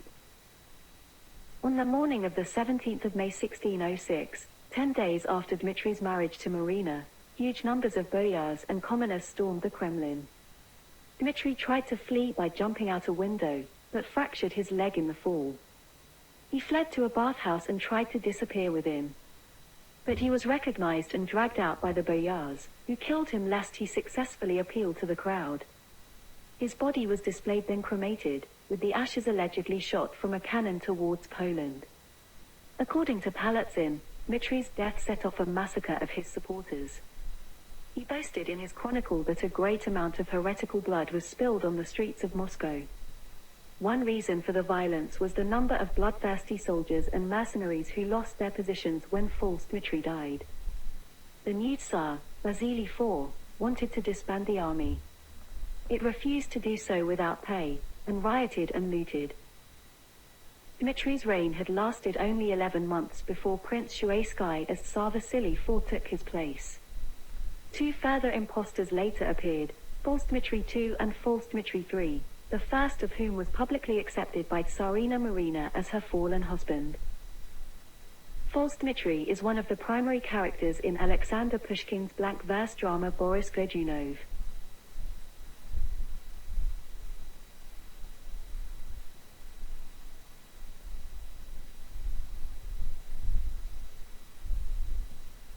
Vasily IV Ivanovich Shuisky, around 1552 to 12 September 1612, was Tsar of Russia between 1606 and 1610 after the murder of false Dmitry I. His rule coincided with the time of troubles. He was the only member of House of Shuaysky to become Tsar and the last member of the Rurikid dynasty to rule as Tsar. He was a son of Ivan Andreevich Shuaysky. Born Prince Vasily Ivanovich Shuaysky, he descended from sovereign princes of Nizhny Novgorod and was a 20th generation male line descendant of the 9th century Varangian Prince Rurik. Vasily IV Ivanovich was one of the leading boyars of the Tsardom of Russia during the reigns of Fyodor I and Boris Godunov. In the court intrigues of the time of troubles from 1598 to 1613, Vasily IV and his younger brother Dmitry Shuaysky usually acted together and fought as one. It was Vasily IV Shuisky who, in obedience to the secret orders of Tsarevich Boris, went to Uglich to inquire into the cause of the death of the Tsarevich Dmitry Ivanovich, the youngest son of Ivan IV the Terrible, who had perished there in mysterious circumstances in May 1591. Shuaysky reported that it was a case of suicide, though rumors abounded that the Tsarevich or son of the Tsar Ivan IV had been assassinated on the orders of the regent Boris Godunov. Some suspected that Dmitry escaped the assassination and that another boy was killed in his place. This story provided impetus for the repeated emergence of two more impostors, false Dmitry II and false Dmitry III.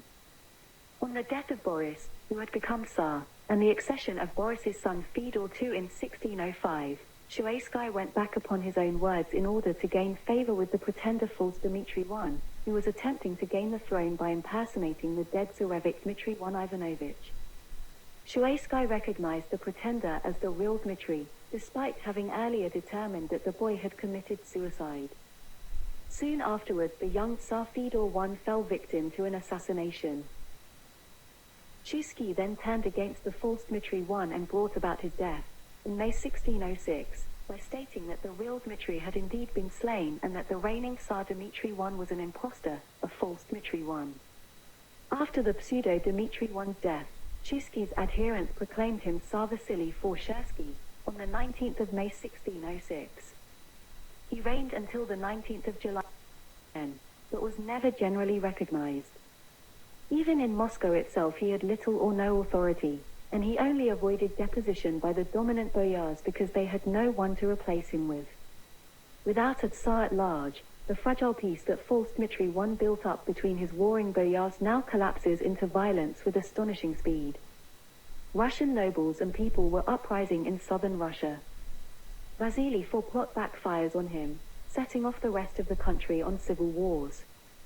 Russia was torn apart by series of bloody battles for the throne. The popularity of Vasily Shuisky's cousin, Prince Mikhail Skopin-Shuisky, who commanded an army aided by an allied Swedish force led by Jacob de la Gardie, allowed Shuisky, for a time, to remain on his unstable throne. In 1610 the seven boyars, notably his former adherents Princes Ivan Mikhailovich Vorotinsky and Fedor Ivanovich Mstislavsky, deposed him. He was forcibly made a monk and eventually transported together with his two brothers to Warsaw by the Polish hetman Stanislaw Zolkiewski. He died a prisoner in the castle of Gostynin, near Warsaw, in 1612, followed soon after by his brother Dmitry Shersky. The Romanovs, elected as rulers of Russia in 1613, recognized Vasily IV posthumously as a legal Tsar, and during their negotiations with the Polish authorities constantly demanded the right to rebury his body in Russia. Following the Treaty of Polyanovka in 1635, Vasily IV's remains were finally returned to Moscow and laid to rest in the Archangel Cathedral. Vasily IV Shuisky was married twice. His first wife, Elena Mikhailovna Repnina, died prior his election to Tsardom, and he had no children from that marriage. After his coronation, Vasily IV remarried Princess Ekaterina Vinasova-Rostovia, whose name was changed to Maria, deemed more suitable for a Tsarina consort. They had two daughters together, Princesses Anna and Anastasia, but both died in infancy during their father's reign, and were buried in the Old Maidens Convent in Kremlin. As both brothers of Vasily IV, Princes Dmitry Shuisky and Ivan Shuisky the Button, died also childless, the Shuisky's princely house became extinct after the death of the latter in 1638. The future Tsar Vasily IV serves as a character in Alexander Pushkin's blank verse drama Boris Godunov and Modest Mussorgsky's opera of the same name.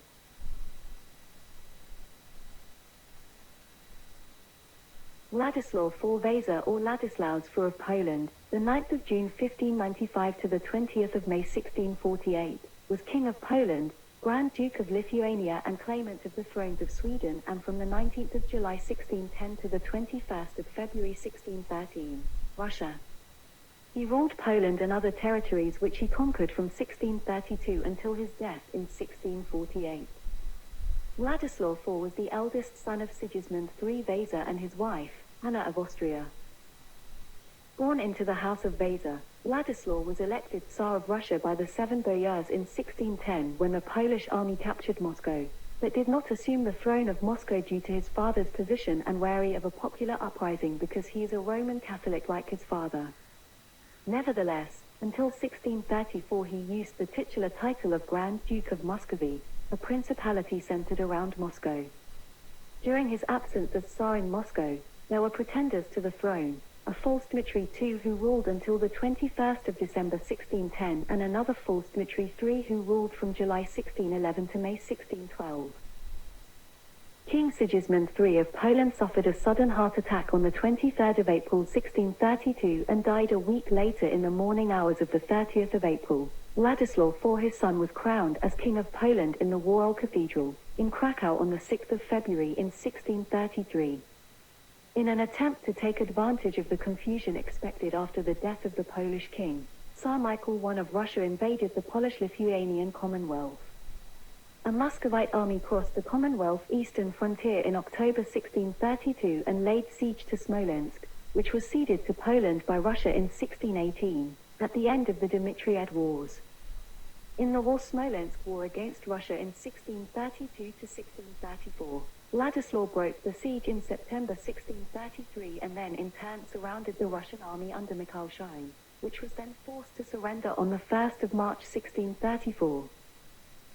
Several years after his death, a diplomatic mission from Muscovy demanded that publications about Władysław's victories in the Smolensk War of 1633 to 1634 be collected and burned. Eventually, to much controversy, their demand was met. The Polish historian Moche Roselak noted, under the reign of Władysław IV, such a shameful event would have never been allowed. The royal titles of Władysław IV were as followed. In Latin, Władysław Portus Dei Gratia Rex Polonii, Magna Stux Lithuaniae, Russiae, Prussiae, Masovii, Samojushii, Livoniae, Smolensk, Severii, Chernikovii Neknem Swekarum, Gotharum Vandalarum Hereditarius Rex, Electus Magna Stux Moscovii. Translated in English, Władysław IV, by grace of God the King of Poland, Grand Duke of Lithuania, Ruthenia, Prussia, Masovia, Samojussia, Livonia, Smolensk, Severia, and Chernigov, and hereditary king of the Swedes, Goths and Vandals, elected Grand Duke of Muscovy. He claimed to be King of Sweden by paternal inheritance, but was never able to gain possession of that throne. His titles were the longest of any Polish king ever. While hunting near Merkin, a town in Lithuania in early 1648, Władysław suffered from a case of gallstones or kidney stones. The king's condition supposedly worsened as he was given the incorrect medication to treat the ailment. Being aware that these might be his final days, the king had his last will dictated and then received his last rites. Władysław died around 2 o'clock at night on the 20th of May 1648, aged 52. His heart and viscera were interred in the chapel of St. Casimir of Vilnius Cathedral. As he had no legitimate male heirs, he was succeeded in Poland by his half-brother John II Casimir Vasa. The Grand Duke of Moscow had earlier been assumed by Michael I Romanov in 1613 in Russia, who restarted the next Russian dynastical line under the family name of the Romanovs, which would last another 300 years until the 20th century, when Tsar Nicholas II Romanov was deposed in 1917 in the capital Petrograd, former St. Petersburg's, uprising.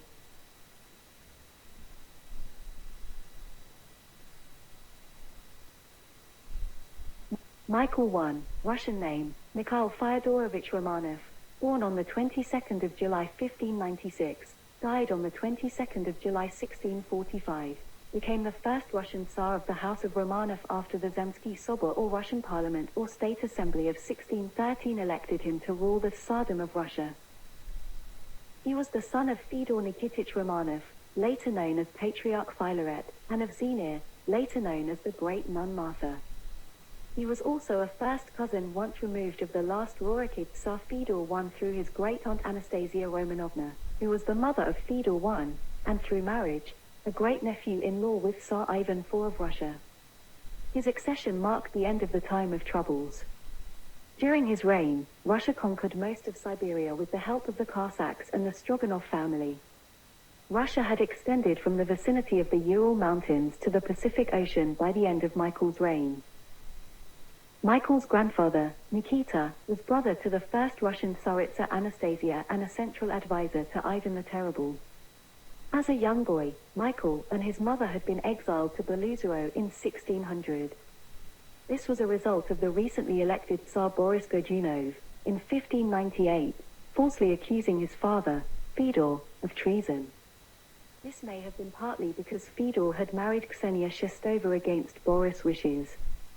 Michael was unanimously elected Tsar of Russia by a National Assembly on the 21st of February 1613, but the delegates of the council did not discover the young Tsar and his mother at the Ipatiev monastery near Kostroma until the 24th of March.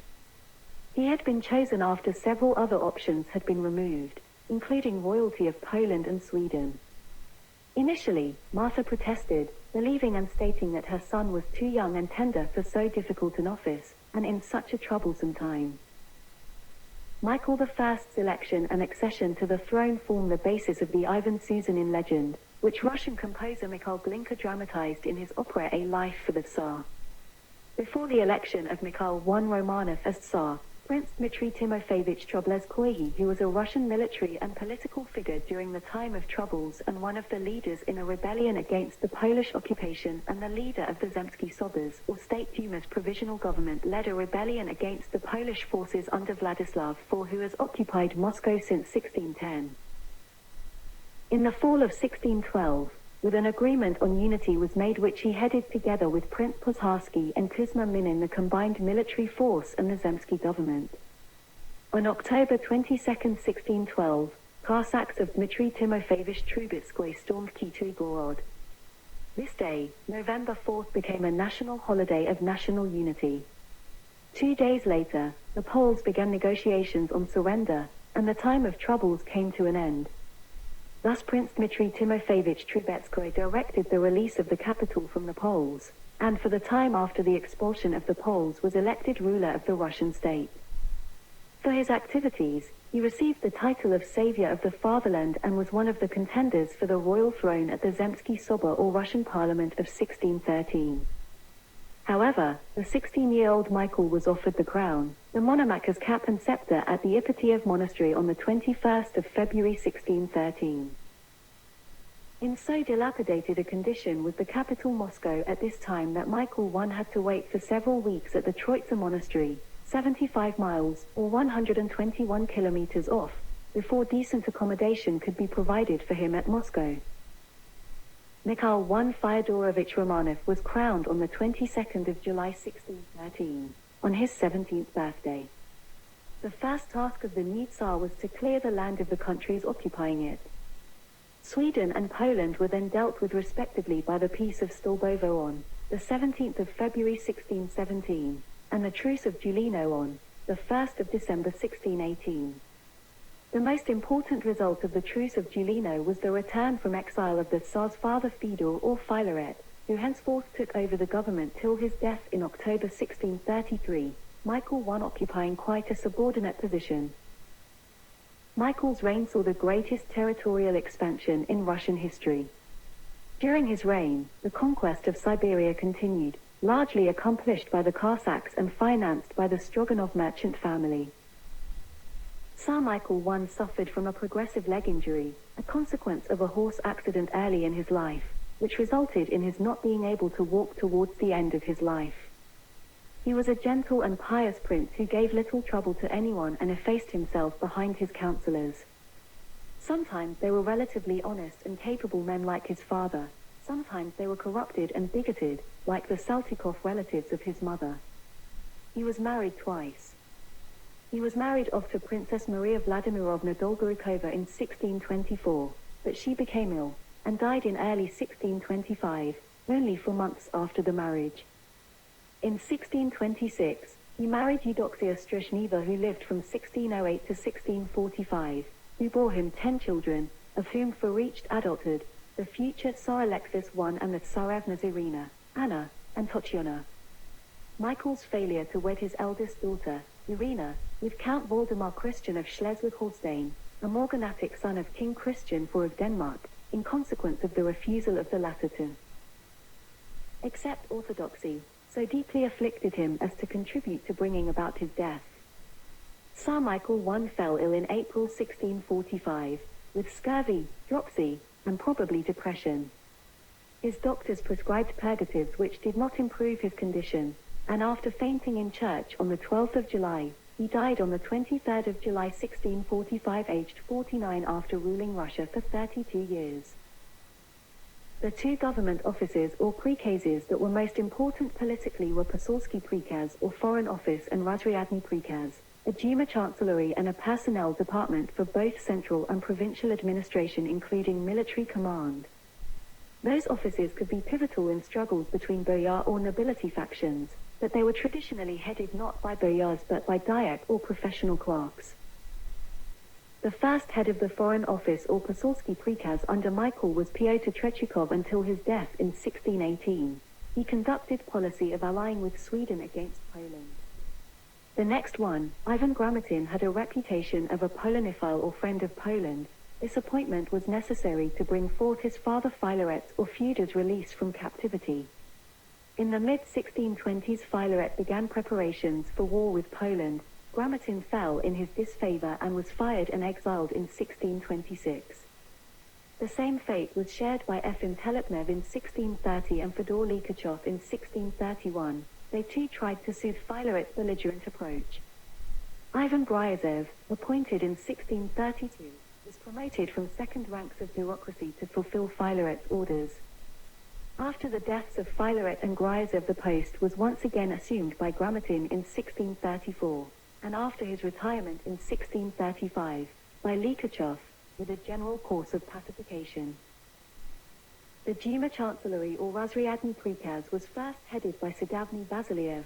Philaret replaced him by his fellow in captivity to Milo Lugovskoy, but the latter somehow caused Philaret's anger and was exiled. In 1623, Fyodor Likhachev was made head of Prikaz till his shift to Posolsky Prikaz, and in 1630 Razryad or the Duma Chancellery position was given to Ivan Gavrinev, an outstanding administrator who took up this post for 30 years.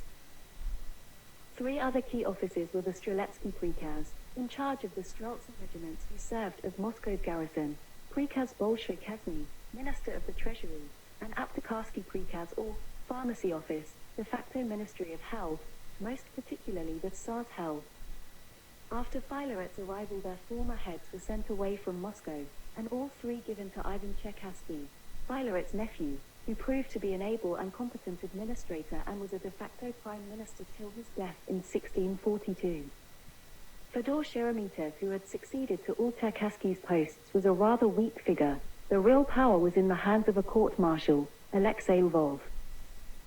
When Tsar Michael ascended to power, music was largely dead in the nation except in the folk songs of poor villagers, because of a 12th century decree from Bishop Cyril Turovsky that, as a product of hell, that he soon invited French and German singers, along with harpsichordists and other instrument players of the West, and Western music began to take hold in Russia. From his marriage to Eudoxia Strezhneva, Michael I fathered 10 children. Their names are Tsarevna Irina, Tsarevna Pelagia, Tsar Alexei, et VH6-sided HM ASD eldest son Aner, Tsarevna Anna, Tsarevna Marta, Tsarevich Ivan, Tsarevna Sophia, Tsarevna Tatiana, Tsarevna Eudoxia and Tsarevich Vasily.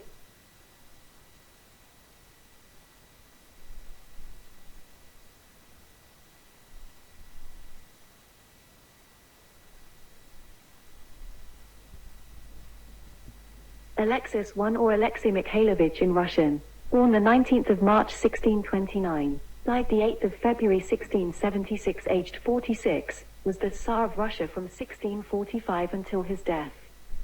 His reign saw wars with Poland and Sweden, schism in the Russian Orthodox Church, and the major Cossack revolts of Stenka-Razin. Nevertheless, at the time of his death, Russia spanned almost 2 billion acres or 8,100,000 square kilometers. Alexis was the son of Tsar Michael I Romanov and Eudoxia Strezhneva. The 16-year-old Alexei acceded to the throne after his father's death on the 12th of July 1645. In August, the Tsar's mother died, and following a pilgrimage to Sergiev Posad, he was crowned on the 28th of September in the Dormition Cathedral. He was committed to the care of his tutor Boris Morozov, a shrewd boyar open to Western ideas.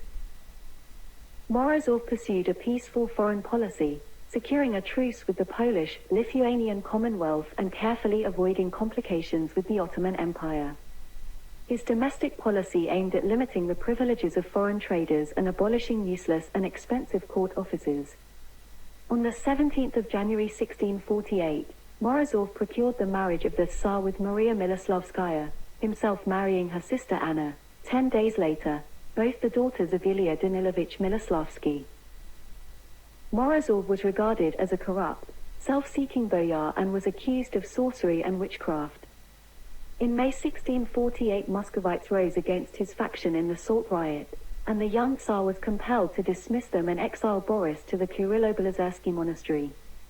For months later, Boris secretly returned to Moscow to regain some of his power.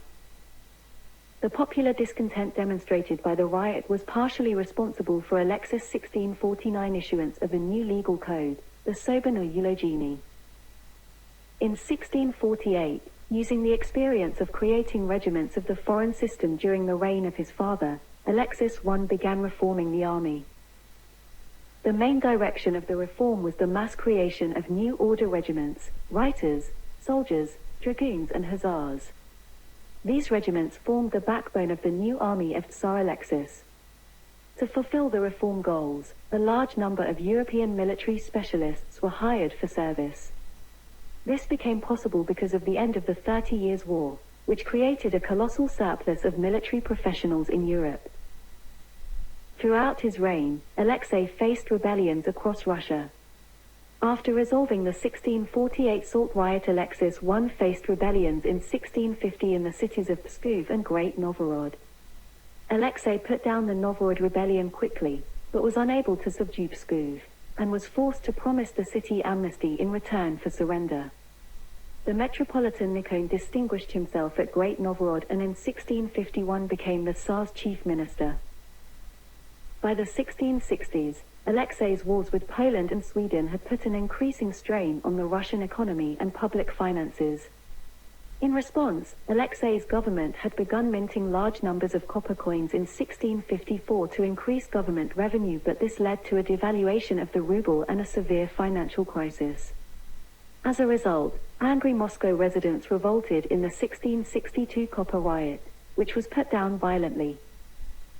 In 1669, the Cossacks along the Don in southern Russia erupted in rebellion.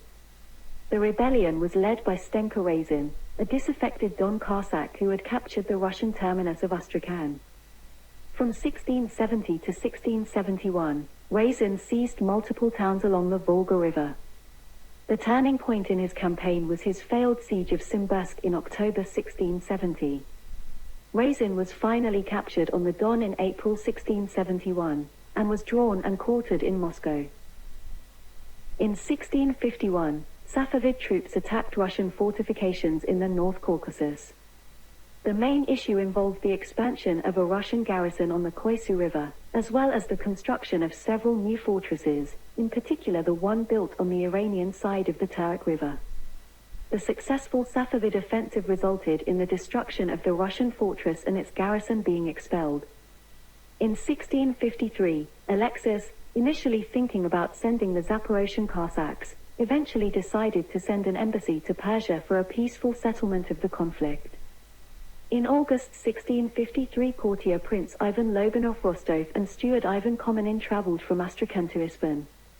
Shah Abbas II agreed to settle the conflict, stating that the conflict was initiated without his consent. In 1653, the weakness and disorder of Poland, which had just emerged from the Khmelnytsky uprising, encouraged Alexei to attempt to annex the old Rus lands. On the 1st of October 1653, a National Assembly met at Moscow to sanction the war and find the means of carrying it out, and in April 1654 the army was blessed by Nikon, who had been elected Patriarch in 1652. The campaign of 1654 was an uninterrupted triumph, and scores of towns, including the important fortress of Smolensk, fell into the hands of the Russians. Ukrainian hetman Bogdan Khmelnytsky appealed to Tsar Alexei for protection from the Poles, and the Treaty of Pereyaslav brought about Russian dominance of the Cossack hetmanate in left bank Ukraine. In the summer of 1655, a sudden invasion by Charles X of Sweden briefly swept the Polish state out of existence, in what became known as the Deluge. The Russians, unopposed, quickly appropriated nearly everything that was not already occupied by the Swedes. When the Poles offered to negotiate, the whole Grand Duchy of Lithuania was the least of the demands made by Alexei.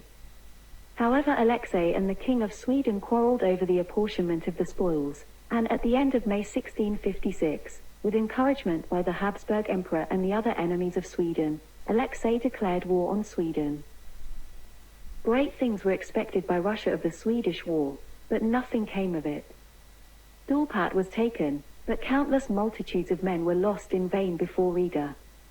In the meantime, Poland had so far recovered herself as to become a much more dangerous foe than Sweden, and, as it was impossible to wage war with both simultaneously, the Tsar resolved to rid himself of the Swedes first. In the Peace of Kardizon, the 2nd of July 1661, Russia retroceded all her conquests. The Polish War dragged on for 6 years longer and was then concluded by the Truce of Andrusovo on the 11th of February 1667, nominally for 13 years, which proved the most durable of treaties. According to the truce, Polotsk and Polish Livonia were restored to Poland, but the more important cities of Smolensk and Kiev remained in the hands of Russia together with the whole eastern bank of the Dnieper River. This truce was the achievement of Afanassy Ordonashchikhin, the first Russian chancellor and diplomat in the modern sense, who after the disgrace of Nikon became the Tsar's first minister until 1670, when he was superseded by the equally able Artemon Matveyev, whose beneficent influence prevailed to the end of Alexei's reign. When Charles I of England was beheaded by the parliamentarians under Oliver Cromwell in 1649, an outraged Alexei broke off diplomatic relations with England and accepted royalist refugees in Moscow. He also banned all English merchants from his country, notably members of the Muscovy Company, and provided financial assistance to the disconsolate widow of that glorious martyr, King Charles I. In 1653, Patriarch Nikon established a series of reforms that aimed to bring the practices of the Russian Orthodox Church into line with its Greek counterpart. Most notably, the Church began to mandate the use of 3 fingers instead of 2 in making the sign of the cross. This resulted in significant dissent among the Church community. Nevertheless, Alexei I continued to support Nikon until 1658, when Nikon abandoned his post due to a personal insult, leaving the seat of the Patriarch vacant. In 1666, the Tsar convened the Great Moscow Synod, which was attended by Patriarch Macarius III Ibn Ulziaim and Patriarch Paisius of Alexandria, in order to address the problems caused by Nikon. The Synod agreed to formally depose Nikon, and also decided to excommunicate all who opposed the reforms of the Church. Those opponents broke away from the official Russian Orthodox Church to form the Old Believers movement. According to the Encyclopaedia Britannica 11th edition, it is the crowning merit of the Tsar Alexei that he discovered so many great men like Fyodor Rtishchev, Warden, Matveyev, the best of Peter's precursors, and suitably employed them. He was not a man of superior strength of character, or he would never have submitted to the dictation of Nikon. But, on the other hand, he was naturally, if timorously, progressive, or he would never have encouraged the great reforming Boyar Matveyev. His last years, notwithstanding the terrible rebellion of Stenka Razin, were deservedly tranquil. Alexei's letters were first published by Pyotr Bartenev in 1856. They have earned him a place in the history of Russian literature, as assessed by D.S. Mirsky. A few private letters and an instruction to his falconers is him. But it is sufficient for Sergei Platonov to proclaim him the most attractive of Russian monarchs. He acquired the moniker Tishashi, which means most quiet or most peaceful. He received this moniker through the ways he behaved. He would be kind and friendly. Sounds created from instruments would provoke him. Certain aspects of Russian orthodoxy, not its most purely spiritual, but its aesthetic and worldly aspects, found in him their most complete expression. The essence of Alexei's personality is a certain spiritual Epicureanism, manifested in an optimistic Christian faith, in a profound, but unfanatical, attachment to the traditions and ritual of the Church, in a desire to see everyone round him happy and at peace, and in a highly developed capacity to extract a quiet and mellow enjoyment from all things. Tsar Alexei chooses his bride, by Grigory Sedov. The winner of the Tsardom-wide contest organized by Boris Morozov was his relative Maria Miloslavskaya. Alexei's first marriage to Miloslavskaya was harmonious and felicitous. She bore him 13 children, 5 sons and 8 daughters, in 21 years of marriage, and died only weeks after her 13th childbirth. 4 sons survived her, Alexei, Fyodor, Semyon, and Ivan, but within 6 months of her death 2 of these were dead, including Alexei, the 15-year-old heir to the throne. The couple's children were Tsarevich Dmitry Alexeyevich, a crown prince, died in infancy in 1648 or 49, Tsarevna Yevdokia Alexeyevna, Tsarevna Marfa Alexeyevna, Tsarevich Alexei Alexeyevich, the next crown prince, born in 1654 and died unwed aged 15 in 1670, Tsarevna Anna Alexeyevna, who died in infancy in 1659, aged 4. Tsarevna Sophia Alexeyevna var regent of Russia from 1682 til 89 for her to younger brothers but was never married. Tsarevna Ekaterina Alexeyevna, Tsarevna Maria Alexeyevna. Fyodor III, 1661 to 1682, who succeeded his father as Tsar of Russia but died childless. Tsarevna Feodosia Alexeyevna, Tsarevich Simeon Alexeyevich, who died in infancy in 1669, aged 4. Ivan V, 1666 to 1696, was co-ruler along with his younger half-brother Peter the Great, the father of Empress Anna, and Tsarevna Yevdokia Alexeyevna. Alexei I remarried on the 1st of February 1671 to Natalia Kirillovna Narishkina, who lived from the 1st of September 1651 to the 4th of February 1694. She had been brought up in the house of Artemon Matveev, whose wife was the Scottish-descended Mary Hamilton.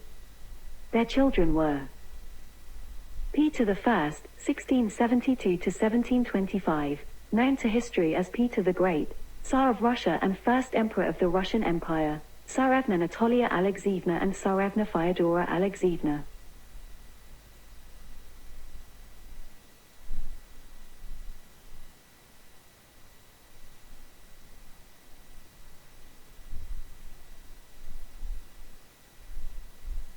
Fyodor III Alexeyevich in Russian, or Fedor III, son of Alexis, born the 9th of June 1661, his death on the 7th of May 1682, was the Tsar of Russia between 1676 and 1682. Born in Moscow, Fyodor, as the eldest surviving and third son of Tsar Alexis and Maria Miloslavskaya, succeeded his father on the throne on the 18th of June 1676 at the age of 15. He had a fine intellect and a noble disposition. He had received an excellent education at the hands of Simeon Polotsky, the most learned Slavonic monk of the day. He knew Polish and even possessed the unusual accomplishment of Latin. He had been disabled from birth, however, horribly disfigured and half paralyzed by a mysterious disease, supposed to be scurvy.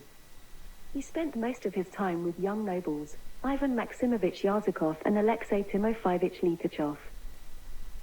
On the 28th of July 1680 he married a noble woman, Agafia Simeonovna Grushevskaya, born 1663 and died after the 14th of July 1681, the daughter of Simeon Fyodorovich Grushevsky and his wife Maria Ivanovna Zabrovskaya, and assumed the scepter. His native energy, though crippled, was not crushed by his disabilities. He soon showed himself as a thorough and devoted reformer. The atmosphere of the court ceased to be oppressive, the light of a new liberalism shone, and the severity of the penal laws was considerably mitigated. The new Tsar founded the Academy of Sciences in the Zykono-Sparsky Monastery, where competent professors were to teach everything not expressly forbidden by the Orthodox Church. The syllabus included Slavonic, Greek, Latin, and Polish. The Feodorian and the later Petrine reforms differed in that while the former were primarily, though not exclusively, for the benefit of the Church, the latter were primarily for the benefit of the state. A household census took place in 1678. The most notable reform of Fedor III, made at the suggestion of Vasily Galitzine, involved the abolition in 1682 of the system of местное, or place priority, which had paralyzed the whole civil and military administration of Muscovy for generations. Henceforth all appointments to the civil and military services were to be determined by merit and by the will of the sovereign, while pedigree or nobility books were to be destroyed. Fyodor III's first consort, Agafia Simeonovna Grushevskaya, shared his progressive views. She was the first to advocate beard shaving. On the 11th of July 1681, the Tsaritsa gave birth to her son, Tsarevich Ilya Fyodorovich, the expected heir to the throne. Agafia died as a consequence of the childbirth 3 days later, on the 14th of July, and 7 days later, on the 21st of July, the Tsarevich or son of the Tsar also died. 7 months later, on the 24th of February 1682, Fyodor III married a second time Maria Apraxina, who lived from 1667 to 1716, daughter of Matvey Vasilievich Apraxin and his wife Domna Bogdanovna Lovchikova. Fedor was so weak that he couldn't stand at the wedding. Fyodor died 3 months after his second wedding, on the 7th of May 1682, aged only 20, after ruling Russia for 6 years, without any surviving children. The news of his death sparked the Moscow uprising of 1682.